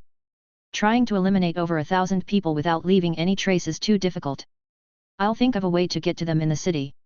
"Yes, you're very thoughtful, sir. All right, you may leave. Oh, do keep an eye on any new mercenaries in the city. We need some unfamiliar faces, preferably ones who wouldn't be missed." "Understood, sir. It won't be hard to find such people." "Good, leave." As the butler was about to leave, something seemed to occur to him.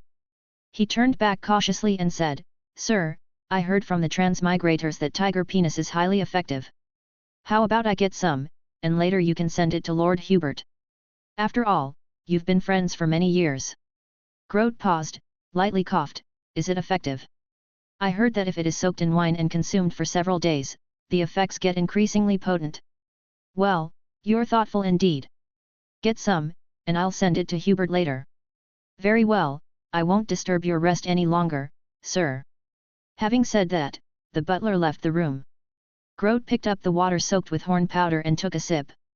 He noticed its effects, but they were not that remarkable. Just mentioning Rebecca was more effective. He again thought of the tiger penis that the butler proposed, and felt a sense of anticipation. After leaving Rebecca's place, Fang Hao poured himself a cup of tea before lying down on the bed, attempting to sleep. His mind was filled with the image of Rebecca's shy face, restraining her feelings. As he thought about this, sleepiness began to wave over him. Just as he was feeling cloudy and about to drift off. Ding! The Book of Lords suddenly issued a private chat alert. Who the hell is that? Not sleeping in the middle of the night? Fang Hao complained grumpily. Though annoyed, he still got up to check the message. He opened the Book of Lords and found that Deng Bin had sent a private trade request. Flax, iron ore, rare essences, even furniture and lamps were included in the request. The quantity of flax alone amounted to tens of thousands of units. The trade was a free trade, meaning Fang Hao could accept the request by offering just a single unit of wood. Fang Hao didn't understand what Deng Bin was doing. Was she moving houses, or had she encountered some trouble? He sent a private message, "What's going on?" But his message seemed to disappear into thin air with no response coming from the other side. Fang Hao checked again and Deng Bin's avatar was not grayed out, which meant she was okay. After some thought, he decided to accept the trade and pass the items to Zhang Bin. He couldn't carry them on his travel anyway. If it was a mistake on her part, he would just return the items later. On the other side, in Deng Bin's territory, a row of torches illuminated the entire city wall. The archers lined up on the wall, arrows at the ready, their eyes nervously fixed on the area beyond the city walls. Underneath the city walls, over 2,000 soldiers and armed peasants formed a formation, ready and waiting. Chapter 664. Including some auxiliary troops, the total counted up to almost 3,000 people. Deng Bin, clad in leather armor, with a knight's sword at her waist, her face cold. Approximately 300 meters outside the city, hundreds of well-equipped dwarfs were marshalling their forces. Preparing to lay siege, it seemed. Recently, the dwarves had been particularly active. The patrolling soldiers always brought back news of dwarves attacking nearby territories. Moreover, they had even seen humans, bound in chains like slaves, being led towards Eight Peaks Mountain. Although Deng Bin realized that the dwarves might turn against her at any moment, she still held on to a slight glimmer of hope. Hoping that the cooperation between them that had lasted for a while could still maintain the peace. But now, with troops being congregated beneath the city gates, her wishful thinking seemed incredibly naive. My lady, the numbers of the dwarfs are not significant. At this rate, it's nearly impossible for them to breach the city. The hero Zachary, walking briskly, said solemnly. Zachary was a hero saved by Deng Bin in the wilderness. He later joined her territory, and Deng Bin had spent a lot of effort to win his loyalty. But there was no other way, heroes were a rare commodity. After hearing Zachary's remark, Deng Bin also nodded. Whether there were others lurking further in the dark was still unclear. 10:06. The dwarfs amounted to less than 1,000. Their formation fell into two groups. One consisted of dwarfs wielding shields and single-handed axes, and the other group equipped with breech loaders. Whether there were others lurking further in the dark was still unclear. Although the breech loaders posed a certain threat, her city was not defenseless. She bred flax herself and acquired materials from Fang Hao. Her rate of development was top tier within the station, with a level 9 city wall, and she was currently gathering resources for level 10. The number of troops and armed peasants had reached nearly 3,000. Merely relying on these dwarfs, she was still confident she could defend. These shorties actually thought we're soft, and could be easily manipulated. Deng Bin said with a cold voice. While the two were whispering to each other, a change was observed in the formation of the dwarfs. The shield soldiers began to scatter, and some siege engines were pushed to the front. The sight of these siege engines instantly made Deng Bin and Zachary's faces turn solemn. Cannons and ballistas. As expected, How could the dwarfs, known for their machinery, attempt to break a city through mere manpower? The design of the dwarfs' machinery was unique, but the thick round barrel was clearly a cannon. And there was more than one. The emergence of the siege engines made Deng Bin lose confidence. If it were only the dwarfs, she was not afraid as long as she had her city, even though their equipment was superior. But with cannons that could potentially break the city gates, what were their chances of winning? Zachary had already left, and after a while, he quickly returned. Lowering his voice he said, "My lady, at the east gate, a horse has been prepared for you. If the city falls, you must flee to the east." Seemingly Zachary too had lost most of his confidence with the arrival of these siege engines. "I am not leaving. Besides, with so many of us, we might just be able to beat these dwarfs." Deng Bin gritted her teeth. "Of course, if we are able to endure, we should fight to the end. But if we truly cannot hold on, there's no point in staying and dying needlessly," Zachary said in a deep voice. "We'll deal with that when the time comes." Right then, when both were conversing, a dwarf riding a giant antlered deer, under the watchful eyes of all, came out of the dwarf's formation. He headed directly towards the city. His armor was edged in gold and silver and a thick red beard trailed down to his chest. With a casual sweep of his eyes over the soldiers standing on the city walls, he sneered and said, "Miss Deng Bin, His Majesty, King Rune of 8 Peaks Mountain, invites you to be his guest at the mountain. Please come with us." There was a substantial difference between the words and the tone from the dwarf standing beneath the city walls. His tone was arrogant and threatening, but his words were polite. This fake courtesy made Deng Bin as sick to her stomach as if she was looking at maggots. But on the surface, Deng Bin responded with a smile, saying loudly, "Oh, if King Rune is inviting, how could I possibly refuse?" After a moment of pondering, she continued, "In fact, I have been intending to thank 8 Peaks Mountain for their assistance, but I've been troubled about what kind of gift I should prepare. Why not enter the city and help me decide?" Screech! As soon as the words fell, the tightly closed city gates suddenly opened a crack. Enough for the dwarf standing beneath the city to enter. The dwarf on the giant antlered deer's eyes flickered. Looking at the gates in front of him, he didn't seem to want to enter. He was astonished at Deng Bin's audacity in opening the city gates at such a perilous time. Did she not understand the gravity of the situation, or did she have other intentions? From the looks of it, she didn't seem too nervous. Did she have some sort of backup plan? "There's no need for me to enter. King Rune isn't particularly interested in your gift. Why don't you come down and join us?" The dwarf beneath the wall spoke again. On the top of the city wall, Deng Bin's heart pounded. She had even made the plan that as soon as they entered, she would order them to be killed immediately. "Sir, after all, I'm a woman. It's a bit inappropriate to invite a woman over late in the night, and with no prior notice. How about early tomorrow morning, after I've dressed and freshened up, and then I'll come along with you?" Deng Bin continued, raising her voice. The city gates were closed tight again, placing both sides in a stalemate once more. The dwarf beneath the city, naturally, realized Deng Bin was using all sorts of excuses to avoid leaving. The situation had already made him somewhat impatient. The giant antlered deer began to wander restlessly. The dwarf, out of rage, pounded his fist on the deer's neck to make it stand still.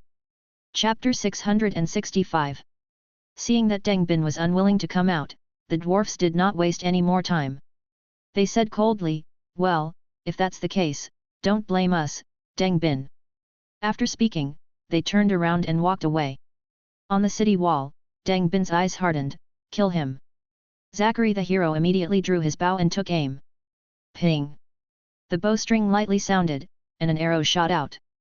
The dwarven deer rider had just turned around when he saw the icy arrow coming from the corner of his eye. He leaned his body forward. The whole person then lay on the giant deer's back while the arrow sparked upon the iron helmet and flew past. Having had a close brush with death, the dwarf was filled with fear. Whacking the giant deer, it hurriedly sprinted back to the dwarf camp. Woo! Then, the bugle sounded. The dwarves began their movement, closing their distance.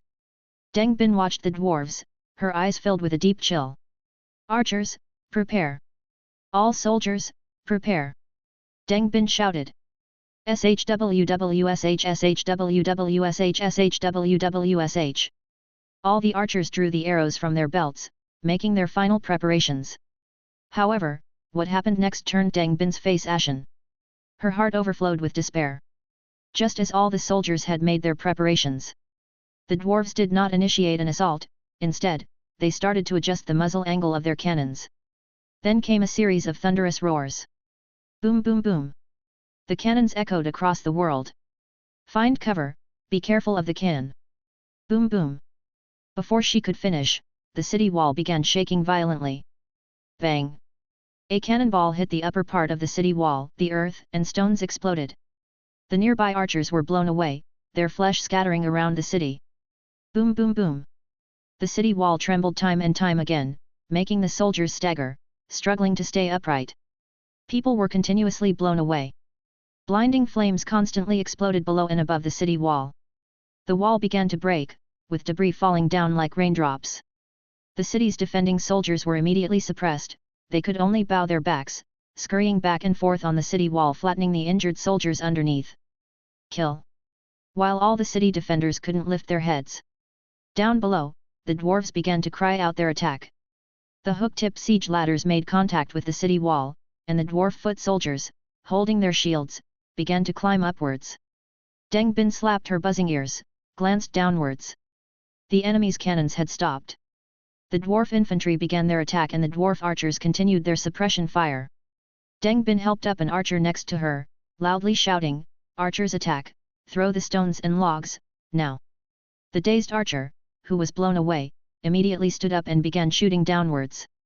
The auxiliary troops began transporting stones, rolling logs, throwing them down from the city wall. Below, the dwarves howled in pain. Step step step. Zachary quickly walked over, bending over to speak. The city gate is still intact, but it definitely won't withstand the second cannon attack. Once the gate is open, it will be hard to defend. He phrased it mildly. Once the city gate is open, and considering the quality of the dwarf soldiers, the soldiers in the city will certainly be overwhelmed by the dwarves. When that time comes, it will truly be a disaster. Deng Bin didn't respond, instead she raised her head and looked around. Whoosh! A bullet flew past her cheek, causing her to pull her head back in. But immediately, she poked her head out again to quickly glance at the dwarf camp. Cries of killing surrounded her ears. Leaning on the battlement, Deng Bin closed her eyes in contemplation. In her mind, she was visualizing the enemy's formation and considering counter-strategies. After carefully weighing the pros and cons, when she reopened her eyes, they were filled with a ruthless determination. She said coldly, "Zachary, you lead everyone below, leave through the north city gate and sneak attack their artillery and archers from behind." Zachary was taken aback, his brows creasing. "What about you? Without the troops, what will you do if they break in?" "I'll be fine. If you succeed, drive them away. If not, retreat eastwards." "I will also retreat with my people and we can regroup at Crownstone Forest," Deng Bin explained. Zachary gritted his teeth, "All right." With that, he took the troops and left. In no time, the north city gate opened quietly. Large numbers of soldiers used the cover of darkness to leave. In the city, there were only slightly more than 500 soldiers left, relying on the city wall to fend off the enemy. However, as time passed, casualties began to rise. Of the 500 soldiers left behind, less than 200 were left now. Deng Bin was covered in blood, panting heavily. She swept her long sword sideways, using the momentum to kick a dwarf off the city wall. Just at that moment, cries of killing sounded from the right side of the dwarf camp. One could see Zachary leading the foot soldiers, circling back, and directly charging at the dwarves. Deng Bin's face lit up with joy. However, this joy didn't last long as it quickly turned into confusion and doubt. Facing the enemy from behind, the dwarves handling the machinery didn't show any signs of panic. Instead, they controlled the machinery methodically. They turned a 4-barreled cannon in the direction of Zachary and the rest. The cold muzzle faced Zachary and the others. The next second, the 4-barreled cannon emitted a loud roar. Pong pong pong. Sounds resembling the banging of a copper tube echoed.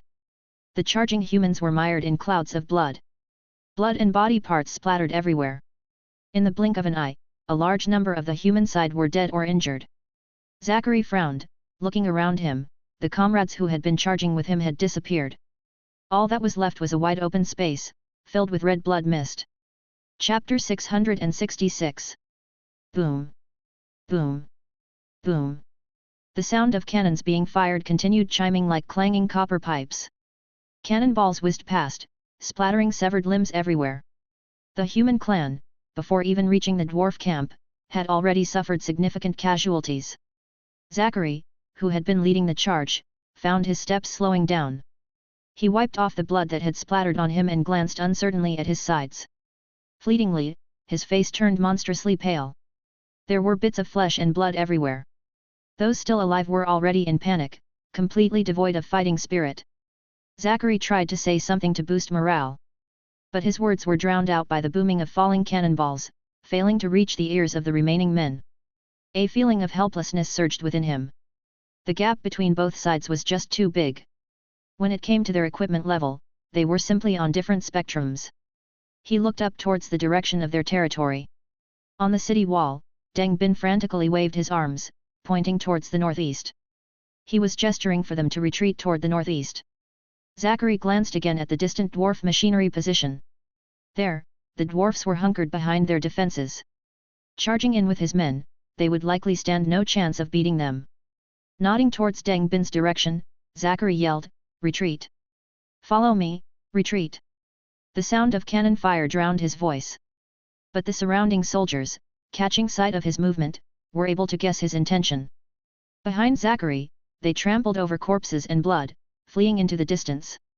At the same time, Deng Bin saw Zachary's team retreating. He did not hesitate anymore. He got down from the city wall and activated the machinery he had gotten from Fang Hao. During a lull in the cannon fire, he told the remaining soldiers, "Let the machinery cover our rear, everyone else, follow me and retreat. Be quick." No one bothered to grab their belongings. Following Deng Bin, they left through another city gate and ran towards Crownstone Forest. Behind them, amidst the rumble of a collapse, the city gate was completely shattered. The dwarves stormed the city. When the machinery sensed the enemy, it slowly rose and swung its sword. It held the enemy off. 2 days passed. The sky was a clear blue without a single cloud. The sun was as scorching as a fireball. At a beastman marketplace on the east side of Tasco Orc City, one after another, wagons were unloaded, revealing loads full of swords, as well as various defensive gears. Rabbit-maid Millie, hands on her hips, stood on a wagon loudly shouting, "Come and look, weapons from the human city are here, they kill as easily as cutting vegetables." At her loud cries, the small and slender rabbit-maid, with inexplicably large breasts, immediately attracted the attention of many beastmen around her. According to the customs of the beastmen, the Rabbitman clan is the bottommost of beastmen tribes. With weak figures that barely earned the recognition of any beastman. The only value they had was that they could be sold at a good price to human nobles. Bunny girls appearing at beastmen gatherings always tread carefully. Never so ostentatious like this. "Hey! This little thing, she's got a big chest. If we get her to the human side, she will," murmured a beastman with a mocking smile on his face as he approached.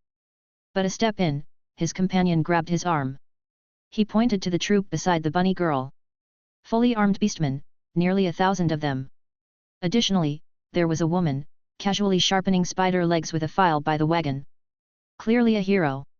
Instantly, the beastman silenced himself, conscious that Millie had heard his comment. Her face hardened. "Which creed do you belong to? Who is your boss? I don't strike the nameless under my sword. If you want to see your ancestor, tell me your name."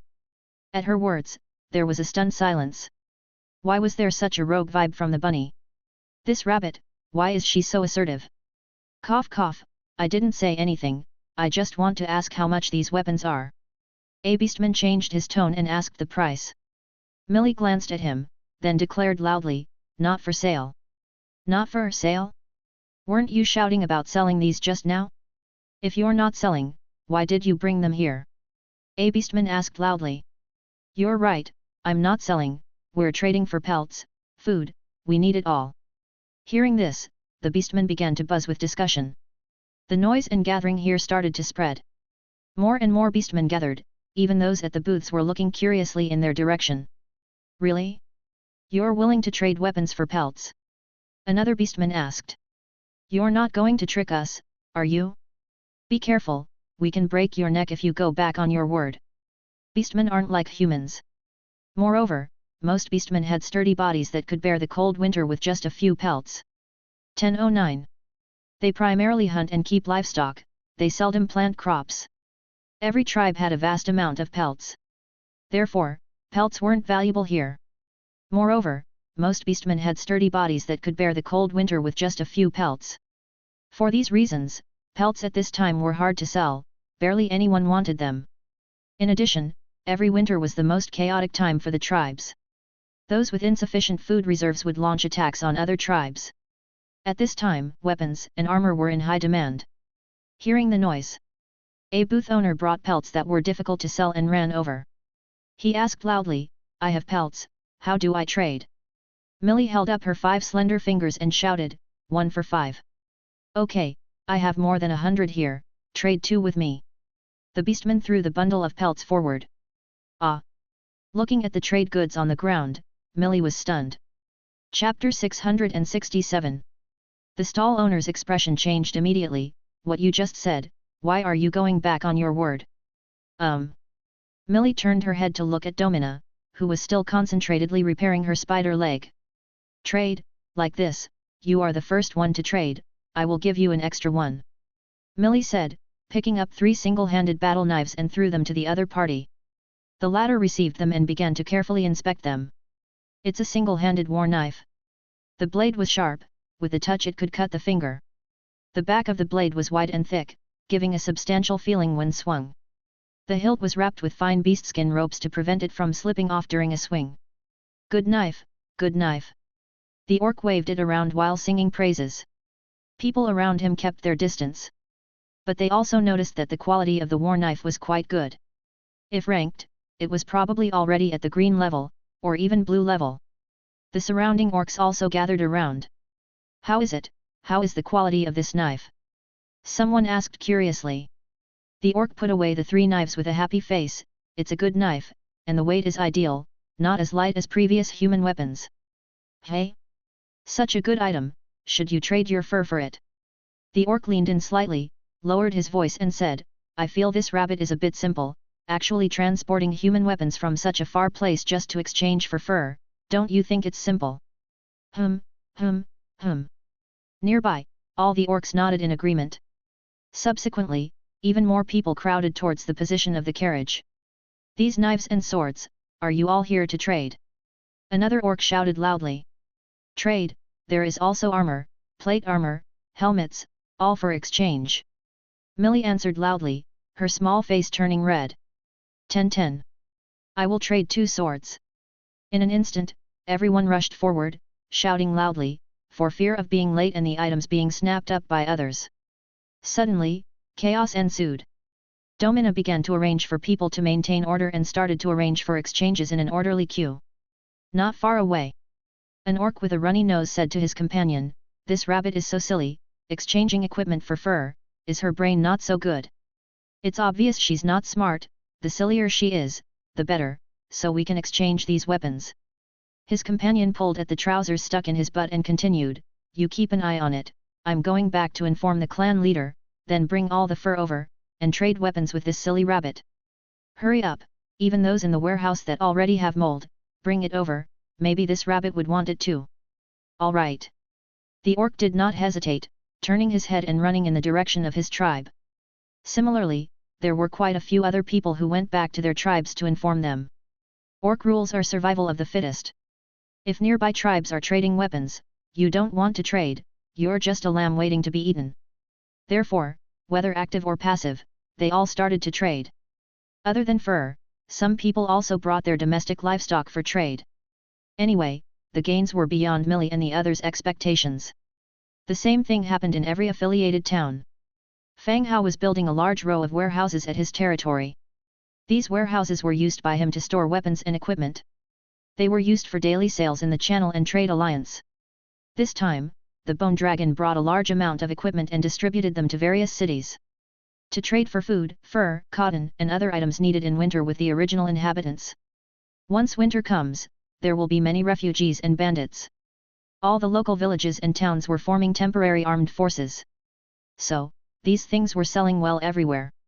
At the boundary of the desolate battlefield, Dong Jiayu sat atop her bone horse, holding a bright silver spear, her eyes coldly watching the dozens of undead rotten corpses in front of her. When the rotten corpses, swaying, walked towards them, Dong Jiayu solemnly ordered, "Attack, kill these rotten corpses for me." Crash! Behind her, 20 tall skeleton trolls and hundreds of skeleton warriors raised their weapons and charged. The wolf fang club in the trolls' hands swung, causing powerful wind blasts. A single strike was enough to smash a rotten corpse's head into pieces. The remaining skeleton warriors also rushed up quickly, wildly chopping with their swords. Killing the rotting corpses was as easy as a walk in the park. The skeleton soldiers returned to their positions, leaving behind only piles of rotten corpse mush at their original spot. The battle was over. Human soldiers then came up from the rear to collect the equipment and weapons on the rotting corpses. They placed it on the cart behind.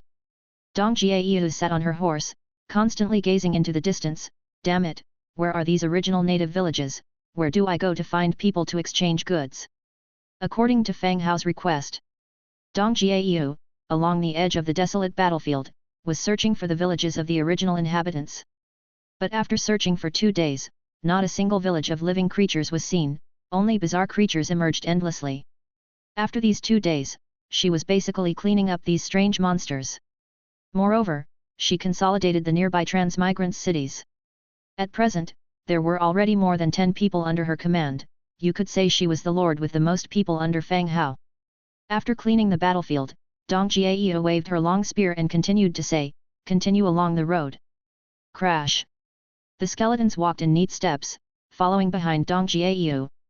Behind the skeletons were human soldiers driving carts. At the same time, Dong Jiayu really enjoyed commanding skeleton soldiers. Chapter 668. Apart from their ugly appearance, there doesn't seem to be any other drawbacks. They don't eat or drink, and there's no need to worry about loyalty. In his heart, he even thought that if he himself joined the undead, he could also rise. As the team continued to move forward, a rush of galloping hoofs could be heard from the front. 2 cavalries approached quickly. "Lord, there is a human squadron in the forest ahead, being pursued and killed by dwarfs," the scout reported loudly. Hearing this news, Dong Jiayu frowned. Humans, dwarfs? Why could she always encounter dwarfs? How many are there in each group? There are over 200 humans, all wounded and with no supplies. The dwarfs are giant antler cavalry, numbering over 300, the scout continued to answer. This area rarely has any humans. It is unknown whether these humans are indigenous or transmigrators' troops. Dong Jiayu thought for a while, then ordered, "The team rests in place. You take me to see those people." "Yes, this way, my lord." The scout spoke and rode away. Dong Jiayu followed him tightly, and her skeletal horse quickly caught up. The two of them proceeded and entered a part of the forest. From afar, they could already hear the sounds of fighting and gunfire. Getting closer, the sounds became more and more clear. Carefully hiding in the dark, Dong Jiayu saw the scene ahead. The giant antler deer dwarfs were shuttling through the forest, chasing and killing the human squad ahead. The scout said there were more than 200 humans, but now, probably only more than 100 were left. Normally speaking, the cavalry is not suitable for forest fighting. Trees and bushes would affect the mobility of the cavalry. Once the horse can't run, the advantage of the cavalry would be less than that of the ordinary infantry. But these giant antler deer were very special. They were very agile, darting and shuttling, not only without being affected, but also very fast. The dwarfs were sitting on the backs of giant antler deer, holding new bolt-action rifles in their hands. It was like playing with their prey, leisurely killing the fleeing humans. Among the constantly fleeing humans, it was clear that they were protecting a woman. Although she was dressed pretty gender-neutral, it could still be discerned that she was a woman, a transmigrator. Although she didn't know how these transmigrators had offended the dwarfs, now that she saw it, she could not let them be killed. After understanding this, Dong Jiayu continued to instruct, "You follow them, I will bring the team over and surround them." "Okay." The scout agrees and continues to follow them from afar. Dong Jiayu returned to her team, gave a wave, and the army started moving towards the forest. In the forest. Hee. Keep running, if you get tired, rest a while, then continue to run, the dwarf stopped and laughed. On their opposite side, Deng Bin, with the few of her remaining subordinates, huddled together with pale faces, guarding against the dwarfs in front. They were utterly exhausted. Although their escape plan was successful, the dwarfs' cavalry squad still caught up with them. And they had been mercilessly pursuing and killing them all the way to the present. They didn't even know what belief they held onto that had kept them going up till now, but at any rate, they were absolutely run down by now. Hearing the dwarfs' mocking words made Deng Bin even angrier. She gritted her teeth and said, "King Rune invited me, aren't you afraid of not being able to explain things when you get back after killing me?" Ha ha ha. She really thinks she's something, the dwarfs laughed out loud, mocking, "What's there to explain? You're not the only transmigrator we've captured." Deng Bin's face changed again. Indeed, the dwarfs were hunting transmigrators everywhere. If she tells Fang Hao about this, he will definitely do something about it. But now, she doesn't even have the time to open the Book of Lords. "I'll go back with you, let my people go, how about it?" Deng Bin opened her mouth again. Since insisting on this would lead to everyone's death, it's better to let herself go and let her subordinates survive. "Hey, not good. We'll take you back, but your people have to die. It's King Rune's orders," the leading dwarf continued. "Damn it, let's fight them," Deng Bin gritted her teeth and roared. The other people behind her also raised their weapons and rushed towards the enemy. The dwarfs didn't want to waste time talking to them anymore. Raising their guns, they pulled the trigger. Bang bang bang. The gunfire rang out, and more humans fell, never getting back up. This rifle was simply a harvester unless being used on high-ranking soldiers. Shashahwalala. At this moment, there suddenly came the rustling sound from the dense forest on both sides, followed by the sound like bones colliding, as if some special monsters were approaching. Just when everyone was on alert for both sides, all of a sudden, a female human in armor, holding a bright silver spear, appeared. The tip of the spear pointed to the ground, and with fierce determination, she stomped on the ground and charged with anger. The dwarfs were slightly stunned. A human woman? Was she caught in a trap? Their thoughts had just risen when their faces suddenly changed again. From the surrounding bushes, came a loud rustling sound, followed by a large volume of undead appeared from all around, directly rushing towards them. The faces of the dwarf cavalry changed dramatically. They couldn't understand why there were so many undead in this forest. Whoosh! There was no time to think. The human woman had already charged up, the bright silver spear in her hand was pointing upward, aiming straight for the helmet gap of the dwarf captain. This spear attack showed the woman's skill. Quick and ruthless, very stable with no fluctuation even when thrusting forward. The dwarf captain was startled and turned his head away. Ding! The tip of the spear struck the face shield of the helmet, sparking a fire. The force of the spear attack almost caused him to fall off the deer's back. After a successful attack, the two quickly separated. The other dwarfs glanced at the woman hatefully, but they had no time for revenge. The undead were rushing out from all around, more and more. They dragged the dwarfs off the deer back. 10-12. Bang bang bang. The bolt-action rifles were firing non-stop, shooting at the approaching undead. But the effect was not as good as they had imagined. The skeletons were very close. The dwarf cavalry immediately put down their rifles, drew out their side swords, and went into a fierce battle with the skeletons. Ding ding dang dang. The intense fighting sounds resonated heavily within the surroundings. The dwarfs were swinging their swords, hacking at the charging skeletons. But there were too many skeletons. There seemed to be no end to them. The woman with the long spear pointed to the ground and said coldly, "Kill the dwarfs, don't hurt the giant deer." The skeletons immediately changed their attacking strategy. They dragged the dwarfs off the deer back. They encircled them in several turns and hacked them to death in a chaotic squabble. Chapter 669. Less than 50 meters away from the battlefield, Deng Bin and the others watched in horror at what was happening before their eyes. They initially thought that they were going to die. They had even planned to take down as many dwarves as they could before their own demise. But just as they were about to struggle to their last breath, a woman with heroic charisma, perhaps like an ancient female warrior, charged out with a gun. She was followed by an enormous horde of the undead. They rushed out of the woods from all directions, swarming towards the dwarves. What was going on? Was the woman even human at all? How could she command the skeletons? In this vicinity, they would frequently encounter undead creatures, rotten corpses, skeletons, and even wandering spirits. But all these undead creatures had one thing in common. They weren't capable of communication, and they were in eternal conflict with the living. Once you encountered them, don't think about anything else, just go to war directly. However, today's situation has upended their previous understanding. Could the undead also be controlled? Leader, while they are occupied, we should retreat. Zachary, holding his wound around his waist, whispered a reminder in a low voice. Yes, now is our chance to run. Leader, please run. The rest of the militia also chimed in. Thunk. As they spoke, a skull rolled to their feet. The moving jaw seemed to be saying something to them. In an instant, everyone shut up. They all looked in horror at the skull at their feet. Clatter. A headless skeleton rushed over, and while everyone hastily retreated, it picked up its skull and attached it directly to its neck. Then, without even glancing at the group, it continued to charge at the dwarves.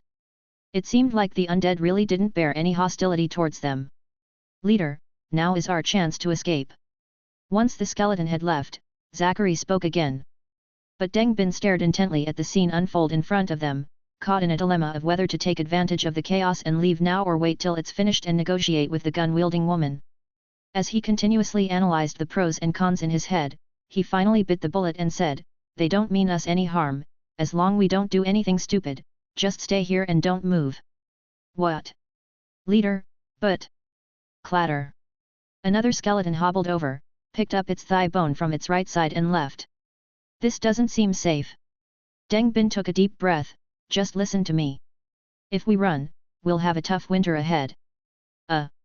With winter coming, their fort destroyed, and without any provisions. It indeed wouldn't be easy to survive. With no better options available, they had to obey their leader's command. Everyone nodded in agreement while they bandaged the injured, keeping an eye on the battlefield at the same time. Periodically, skeleton parts would come flying over. Some were picked up by the skeletons and taken away, while others were left where they fell. Whoosh! The spear was a blur as it moved at lightning speed. With an unstoppable momentum, it again aimed for the eyes protected by the iron helmet. The dwarf captain had been paying close attention to the human woman up front. Seeing the spear thrust towards him, he immediately swung his sword to block it. Clang!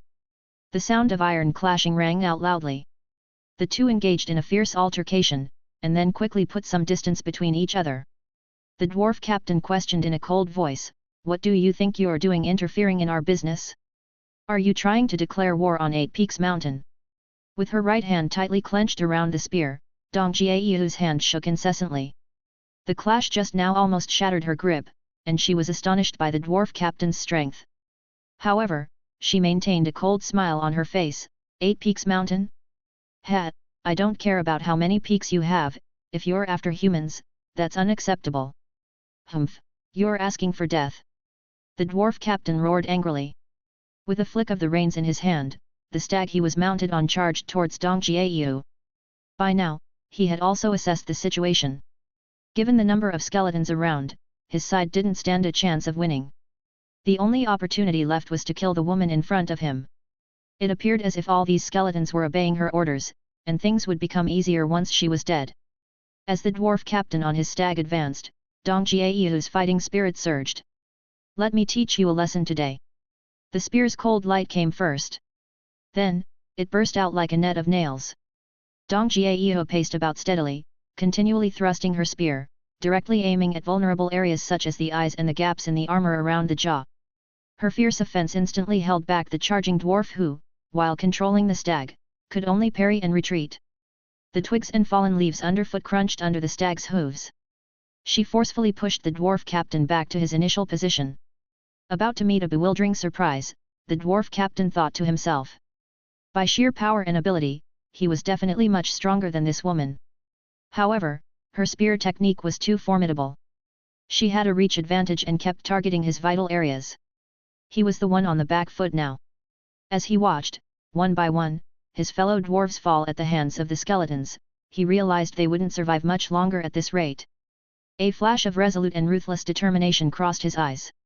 He dismissed the threat the powerful spear strikes posed and relied on his armor for protection. He struck fiercely with his sword, adopting a do-or-die attitude. Dong Jiayu tightened her spear technique and began to spar with her opponent using her skills.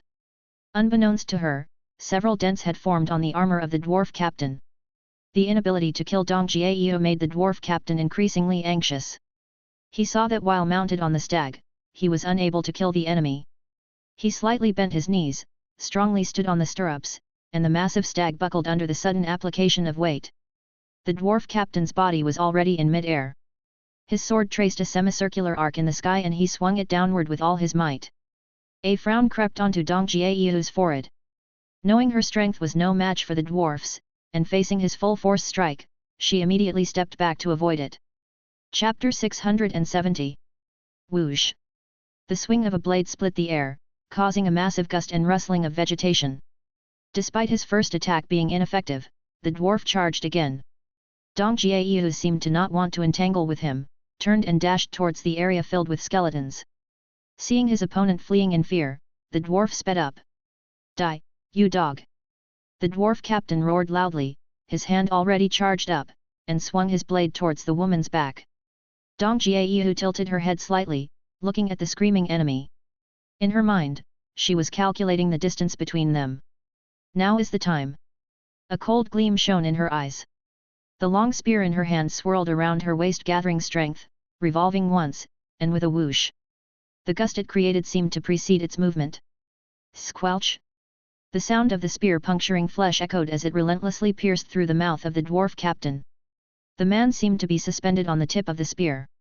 Blood flowed down the shaft of the spear. Ugh! The dwarf captain tried to say something, but he was already unable to make a sound. The high-raised broadsword in his hand slowly fell to the ground, and his breath slowly faded away. Retreat! Follow me, charge out quickly, follow me and retreat! The death of the dwarf captain dissipated the fighting spirits of the remaining dwarves. They desperately rushed outward. Each giant deer leaped high, using their head to knock over the skeletons in front, trying to break out directly. But there were too many undead, they wouldn't let them flee so easily. They were firmly entangled. Then the skeletons dragged them from the deer back and hacked them to death. All right, tie these unicorns by their legs, don't kill them, I need to do some research when I get back. Dong Jiao swung her long spear and ordered the skeletons. The skeleton soldiers immediately tackled the giant deer, then roughly bound their forehooves with ropes. While the skeletons were binding the deer, Dong Jiao approached the humans who had been watching the fight. Among them, a woman who looked quite miserable was obviously a transmigrator. All right, you don't have to be nervous. I'm Dong Jiao. How should I address you, beautiful lady? Dong Jiao asked directly. Deng Bin had always kept her hair short, and it was still short now. Her bare arms were full of tattoos. It had been a while since someone had called her beautiful lady. Cough. My name is Deng Bin, thank you, Miss Dong, for saving us. Deng Bin squeezed out a smile. Dong Jiao took a look at the condition of everyone. She spoke softly, what's next? If you want to return to your territory, I can escort you some of the way. Deng Bin's eyes were full of despondency. I have lost my territory, and I can't go back now. If possible, can we rest in your place for a while? I have transferred all my resources to my friend, we won't be freeloading. Hey! That's not a problem at all, if you have no place to go, come to my place first. Also, tell me about the dwarfs, I've been here for quite some time, but this is the first time I encounter natives. Dong Jiao cheerfully agreed. Thank you, Miss Dong. At this moment, Dong Jiao's human soldiers, pushing carts full of goods, came over. Dong Jiao ordered, take the dwarves' equipment and these giant deer back, bury the bodies nearby and try to cover up the traces as much as possible. Yes, my lord. Everyone started to move, following the order to handle the bodies. Soon, the scene was cleaned up. Everyone started to return to the territory. On the official road to Silver Wing City. Inside the carriage. The maid was staring at the chessboard on the table, thinking about her next move in order to win the game. Across from her, Rebecca was sitting at the table, leaning on the heavily laden chest placed on the table, playing with a jade pendant in her hand. As her fingertips rubbed the pendant, she could clearly feel the pattern carved on it. She muttered quietly, little pervert, you really think I'm easy to bully? Although she spoke softly, it was quite clear inside the carriage. The maid immediately looked up, ma'am, what did you say? What ghost? Rebecca kept her face unchanged and said, I said, how long are you going to stare? Oh, all right. After another glance, the maid finally made a move. Once the maid made her move, a smile appeared on Rebecca's face. Then her white finger picked a white piece and gently placed it on the board. The maid's eyes widened instantaneously. 1, 2, 3, 5, ah! I thoroughly checked, how is this possible? The maid started despairing. This game of 5 in a row was recently taught to Angia and Lori by Fang Hao in order to prevent them from running around. They found dark and light pebbles by the river, drew a grid on the ground, and the game was ready to play. And, the rules were straightforward. Be it horizontally, vertically, or diagonally, whoever got 5 in a row first was the winner. The two quickly learned and got very addicted to this game. However, what Fang Hao didn't expect was this seemingly trivial game suddenly became immensely popular. Not only Angia and Lori played, even soldiers and mercenaries would have a match in their spare time. Especially when camping. Originally, when camping, each area would be filled with noise, as chaotic as a marketplace. But now, it was full of people playing and watching the game. It was eerily quiet. Now even Rebecca started playing it. Sitting in the carriage, it was indeed boring. It was the perfect time-killing game. Looking at the incredulous, seemingly unable to accept her loss but also too afraid to be angry maid, Rebecca smiled softly, with your skill level, you can only match Angia. The maid had been serving Rebecca for many years, she was a trusted confidant. She pursed her lips, murmured quietly, yes, yes, yes, you are the best, ma'am. Only Lord Fang can make you serious. Chapter 671. At the mention of Fang Hao, Rebecca's heart skipped a beat and her gaze became somewhat unfocused. After being forcefully kissed twice, she had been having the oddest dreams during her rest. His figure was always present, and he was constantly doing strange things. Right now, she was uncertain whether this was simply her reaction to being intimate with a man or if she had really fallen for him. Never mind him, it annoys me every time he's brought up. The maid gave a subtle smile. She knew Rebecca best and understood that the annoyance she'd mentioned wasn't actual irritation. In a soothing voice she said, City Lord, young and handsome, moreover influential, cherish people's feelings, he is a lot better than those decrepit nobles. What more could you ask for, madam? The maid was aware of the nobles who had covertly and openly pursued Rebecca. However, she'd never come across anyone as youthful, handsome, pleasant-tempered as Fang Hao before. Enough. Is it your place to speak on such matters? Rebecca scolded, her face stern. The maid instantly put away her smile. Yes, ma'am, I apologize. Rebecca stopped talking, simply resting her chin in her hand, staring out the window. Seeing her in such a state, the maid suggested again, Madam, if you're bored, why not ask the city lord to come up for a visit? He could keep you company for a chat. Rebecca, both embarrassed and angry, grabbed the maid's hand and slapped it twice. Bringing him up again, why should he come? Do I enjoy being annoyed? Honestly, asking him to come chat with me. Even though the maid's hand was hit, she didn't get angry. Smiling, she put it another way, you're very good at Go, madam. I can't compete. Why don't I find someone who's your equal to keep you company? It might alleviate the boredom of the journey. All right, fine. Go. The maid instructed the coach to slow down slightly and then hopped off. Not long after, the carriage door opened once more. A man in a brocade robe carefully crawled in. The maid, however, didn't follow him. Instead, she gave instructions to the surrounding guards before climbing into the carriage behind them. Upon entering, Fang Hao immediately settled comfortably next to Rebecca. What are you doing? Why are you sitting here? Rebecca shrank back. Without a shade of embarrassment, Fang Hao defended himself, Madam, didn't you want to play Go with me? You're meant to sit opposite me to play Go. Who says you have to sit across from your opponent when playing Go? Fang Hao refuted, shameless. Rebecca found she was helpless against this thick-skinned man. She gave him a sharp look, sit there then, I'll sit opposite. After speaking, she tried to circle around the wooden table to take the seat opposite him. But Fang Hao wasn't about to let this opportunity slip. He grabbed her wrist and gently pulled. Rebecca was pulled back, and given the instability of the carriage, she stumbled and ended up sitting in Fang Hao's lap. A soft sensation came from his thigh. Ah! She gasped, but immediately clamped her mouth shut, listening carefully to ensure the commotion inside hadn't been heard by the guards outside. Fang Hao stayed silent. What are you doing? Rebecca asked angrily. Fang Hao, however, was all smiles. Nothing much, I just didn't want let you go. You're crazy, she replied, attempting to stand. There was no way Fang Hao would let her go. He blocked her with one hand on her waist, preventing her from standing. He spoke softly, don't rush. Let's play a round of go and chat. Rebecca's face turned beet red. She tried to struggle, but he was stronger. She pushed against him a few times but failed to break free.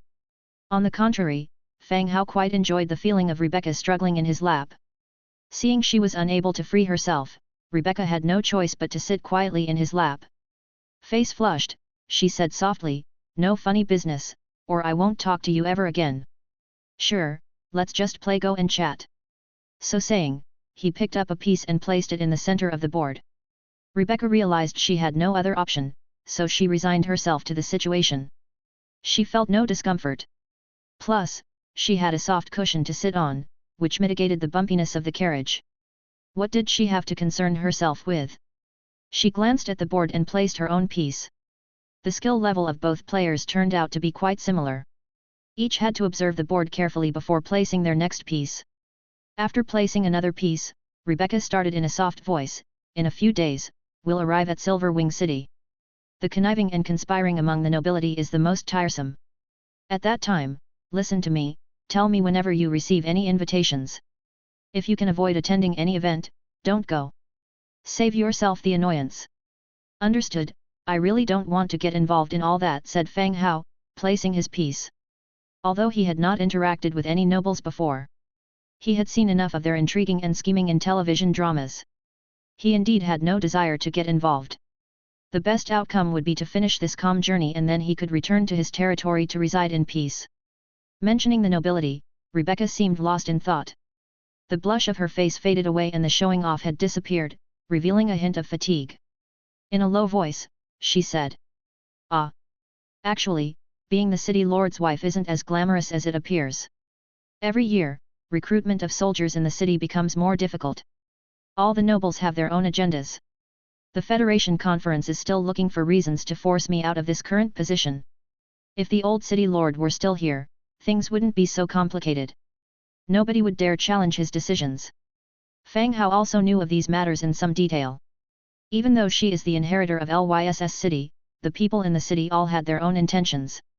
Even Aubrey, who she had supported, had colluded with the Phantom to try to kill her. As could be seen, things had reached a difficult-to-control stage. Chapter 672. Fang Hao managed to quickly quell the unrest in the city by his absence. Lyss City might have changed hands long ago. In fact, Rebecca is quite competent, especially in management and planning. However, she is not adept at negotiating interests among the nobility. Sometimes, you have to swim with the tide to gain the recognition of the elites. Fang Hao thought for a moment and comforted, you just need to focus on management and development. Leave everything else to me. When Lyss City settles down, I'll take you to see the other races in your territory. It's quite interesting, especially the great furnace in the belly of the dwarf mountain, it's spectacular. Rebecca pursed her lips, she never thought that one day she would depend on a man. But Fang Hao was just too reliable. Anything given to him would no longer be a bother to her, making it impossible for her to refuse. Oh, you have dwarves in your territory. Yes, didn't I mention it? I also have trolls and orcs. As Rebecca spoke, she grabbed the man's restless hand and held it tightly. Stop moving, we agreed. If you continue to mess around, I'm leaving. Fang Hao stopped his mischief, held her hand, interlocked their fingers, and put his hand on her waist. What do trolls look like? Rebecca continued to ask. They are over 3 meters tall and are covered in dense fur. So ugly. Not really, in the troll tribe, those are considered handsome men. Pfft. A hairy handsome man. With Rebecca's knowledge, she was naturally clear about these things. But she was still willing to listen to him talk, occasionally showing an impressed expression. The two of them chatted while they played chess with one another. Clop clop clop. The sound of horse hooves came from outside the carriage. A scout approached the carriage and whispered, City Lord, Madam, there's a villager's tea stall up ahead. Commander Dmitrija plans to let the team rest at the tea stall. A tea stall? Having traveled non-stop since morning until noon, coupled with the muggy weather, indeed, a break was needed. A tea stall, is there any problem with that? Fang Hao asked. The scout swallowed nervously and said, we've checked the nearby area and found no anomalies. They were already in the jurisdiction of Silver Wing City, albeit still on the fringes, but it was significantly safer. There had been no encounter with highway robbers along the way. Fang Hao glanced at Rebecca, seeing her nod in agreement. He then said, proceed as Dimitrija instructed. Yes, sir. The scout was elated and immediately relayed the command. The team, hearing that they could rest at the tea stall, picked up the pace. They quickly headed in the direction of the tea stall. The tea stall was a shed built of thatched grass. In front of the stall were 3 people dressed as villagers, behind them, the shed was filled with urns full of tea. Watching the approaching team from Lyss City from afar, the 3 began to get nervous. The army of Lyss City neared, started to surround the tea stall, and conducted a more thorough inspection. A trusted aide from the city lord's mansion, carrying 2 bowls of tea, hurried to the carriage and warmly said, Sir, Madam, this is the tea. It can also help you cool down a bit. The curtain was pulled open, and Fang Hao took the tea inside. But just as he was about to hand over the tea to Rebecca, his expression hardened. Jack-o'-lantern tea. Category, toxic culinary. Description, tea made from jack-o'-lantern, consumption would gradually weaken combat power in 10-30 minutes. There's a problem with this tea. Chapter 673. Fang Hao's brows furrowed. He quickly grabbed Rebecca's hand that was reaching for the teacup. Rebecca was startled, thinking he was going to play a prank again. She coquettishly said, What are you doing? There was no complaint in her tone, rather it had a teasing feel to it. However, Fang Hao was not in the mood to indulge in such playfulness at the moment. His brows were still furrowed. He said coldly, There's something wrong with this tea, don't drink it. Jack-o'-lantern. Fang Hao had seen jack-o'-lantern being sold in the channel. It's the size of a pumpkin and eerily resembles a human head with distorted features. The appearance is uncanny. The characteristic of this vegetable is that it is tasteless, colorless, and contains certain toxicity. After consumption, the person gradually weakens and fully loses their combat capability within a few minutes. This poison, while not potent, doesn't have much effect on heroes or those with poison resistance. But it's deadly enough for regular soldiers. Previously, lords who had crossed over here were fond of buying jack-o'-lantern for a long time. They mixed the flesh of jack-o'-lantern into the food of the wild beasts to clear off the beasts and monsters around their territories. Who would have thought that today their own group had ended up like the targeted beasts? He looked again at the cold tea in his hand, which gave off a cool feeling and emitted a light fragrance. Still holding her hand, Rebecca's expression instantly turned serious. What's going on? This tea has been mixed with jack-o'-lantern, it causes loss of mobility after consumption. Fang Hao spoke in a deep tone. Rebecca instantly looked grave. She remembered vividly the incident with the life-taker last time, now it's happening again. What's going on this year? They keep running into such incidents on the road. Don't worry, it hasn't reached the worst point yet. Fang Hao continued. Meanwhile, he cracked the window a bit and peered outside. Everything seemed normal at the tea stall. A few plainly dressed villagers with anxious looks were preparing cold tea for the soldiers. Even though they looked like villagers, they had pretty high ranks. Human warrior, 8th rank. Human archer, 6th rank. With such high ranks, they could be the leader of bandits in the mountains. Here, within the range of Silver Wing City, they should be mercenaries. At the tea stall, some soldiers started to pour out all the water from their water bottles, planning to replace it all with this cold tea. Fang Hao took another look around. The roads on both sides were flat, with no hiding places for an ambush. The poison from the jack-o'-lantern acts slowly, it will start to take effect gradually. This place should only be where the poison was laced, the real attack would come later when the poison starts to affect everyone in the team. He gently tapped on the round hip of Rebecca and asked her to sit aside. He called Dimitrija and Aseti over through a window opening. The 2 men bent down and came to the window, listening to Fang Hao's instructions. Afterward, both nodded their heads and split, heading toward the front and the rear of the team respectively. Soon, Dimitrija could be seen taking some soldiers and approaching the tea stall, taking control of the villagers. The sudden action caught them off guard. They were directly pinned to the ground. Then came a clanging noise. The tea stall was violently searched. A few weapons were found and thrown in front of the villagers. They explained in low voices. Soon, Dmitrij returned. He spoke softly, "Sir, we've found out that they're mercenaries. Someone hired them to run this stall here and sell tea to the passers-by." "Who hired them, did you find out?" Fang Hao continued asking. "They said they didn't know, they met them when they were drinking at a tavern, they might be able to recognize them by sight." Fang Hao's brow furrowed. He felt that these men were not telling the truth. They didn't tell the truth, did they? It's hard to say. But judging by the situation, they wouldn't hide it if they knew. Dmitrij continued. There was no way to detect lies in the team. Blackthorn could interrogate corpses, but it was currently back at their territory. "All right, have those who drank the tea take detox potions, take a rest, then we continue to leave." Fang Hao ordered. Dmitrij nodded and asked softly, "Sir, should we keep these tea sellers with us?" "Kill them all, bury the corpses. It would be harder to explain if we keep them and bump into patrolling soldiers." "Understood." Dmitrij left. Soon, cries of begging for mercy came from nearby. One by one, heads were rolling. The corpses were dragged off into the distance and buried in dug pits. The team then took a short rest. Those who had drunk the tea took the detox potion. The accompanying mercenaries, holding the potion, hesitated to drink it, even though it was distributed to them. But such a cheap serving of cold tea led to wasting a whole bottle of detox potion. They had no choice as they were greedy. After a short break, the team set off again. Before leaving, they smashed the large water tanks filled with cold tea, to prevent it from causing harm to others. The team continued to march towards Silver Wing City. Due to the possibility of enemies being ahead, more scouts were arranged to pace the road ahead. Fang Hao and Rebecca did not continue their intimacy. They changed their carriage, to avoid being attacked. Perhaps the enemies, seeing no effects from the jack-o'-lantern, did not surface till they reached a village to camp. No enemies were seen. After the rooms were allocated, Fang Hao returned from outside, and as soon as he entered the room, he saw Angia and Lori playing a game of Go on the table. "Hey! That's not right, this move is wrong."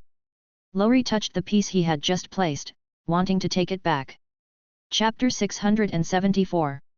Angia didn't understand why the other party regretted his move. But she also realized, it seemed like she was going to win. She immediately said, "No, Fang Hao has already said, once the piece is played, it cannot be taken back." "How could you take it back? In the daytime, when you took your piece back, how come you didn't mention that rule?" "I can't accept this, I made the wrong move." Lori tightly gripped the chess piece in his hand. "No way. No, I made the wrong move. Let me play it again." The two began to fight over the chess piece in Lori's hand. Whoosh! The chessboard was knocked over, and the previously set pieces were instantly mixed together. The two were dumbfounded, staring at the scattered pieces before them, frozen in place. "See, it's scattered now. Otherwise, I would definitely win this round. My chances of winning were greater, okay." Without speaking a word, the two parted ways, retrieved their own pieces, and began a new game. They completely ignored Fang Hao, who had just entered the room. Fang Hao glanced at the two of them and went straight into the bedroom. "It's fine if they play chess here. It saves them from running around and causing some chaos." He lay in bed waiting for dinner. Ding! Ding! The Book of Lords made two light sounds in succession.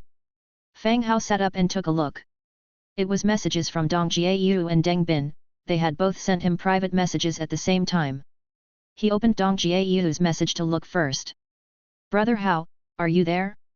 I just got news that the dwarves of Eight Peaks Mountain are constantly attacking transmigrator cities and capturing transmigrators." Upon seeing this message, Fang Hao instantly became more alert. For the past 2 days, he had seen in the channel people mentioning the dwarves attacking the cities of transmigrators. At that time, he had suspected that it was Eight Peaks Mountain. Now, it was directly confirmed by Dong Jiayu. Fang Hao quickly replied, "How is it there? Are you in any danger?" After sending the message, Fang Hao switched to the second private message. It was sent from Deng Bin. "Deng Bin, Boss Fang Hao, sorry. I was being chased by dwarves a few days ago and I just got to safety. I'll just leave my items with you for now." "Chased by dwarves? Why did both of them mention dwarves when they spoke? Is this a coincidence? Fang Hao frowned, and replied, as long as you are fine. Where are you now? Are you safe? Then came the answers from both of them. Dong Jiayu, I saved a transmigrator and got the news from her. Deng Bin, pretty safe, I'm in a transmigrator's territory, and there's some distance from the dwarves. What the heck? Fang Hao frantically toggled between the two messages. No matter how you looked at it, they seemed to be talking about each other. Fang Hao thought for a moment, and replied to each of them separately. The person you saved, is it Deng Bin? Are you in Dong Jiayu's territory? In Dong Jiayu's territory. In the Lord's Hall. The two women, looking at the Book of Lords, suddenly raised their heads and looked at each other in surprise. Do you know Brother Hao? Do you know Boss Fang Hao? The two spoke at the same time, then froze for a moment. This is too coincidental. Suddenly, Deng Bin remembered that when she first transmigrated, many people in the channel were provoking Fang Hao. There was a girl who defended Fang Hao many times in the channel, even arguing with others on his behalf. She seemed to be called Dong something. So it seems that it's the person in front of her. Haha, I didn't expect it to be such a coincidence. So Sister Deng already knew Brother Hao. Dong Jiayu now also revealed a smile. Early on after transmigrating, Fang Hao had helped Dong Jiayu many times. She indeed has some abilities. But without Fang Hao's help, she would probably have had a hard time surviving till now relying on her own abilities. So, she sincerely trusts Fang Hao. Knowing that Deng Bin is familiar with Fang Hao, their relationship should be even closer. With one mention of Sister Deng, the distance between the two instantly closed. Deng Bin also showed a smile, so it was Miss Dong. I was thinking, why does this name sound so familiar? Turns out it's the one that Boss Fang Hao often mentions. Oh? Really? He always mentions me. Dong Jiayu's face brightened. Occasionally, we chat a bit when we trade flax, said Deng Bin as she looked at Dong Jiayu and spoke softly.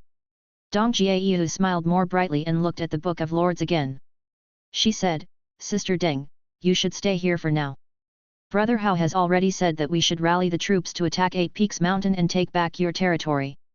Just now, she had also told Fang Hao about the situation here. And based on the dwarves' speed of attack, they would probably reach here before winter. Instead of passively taking the hits, it's better to prepare in advance and catch the enemy by surprise.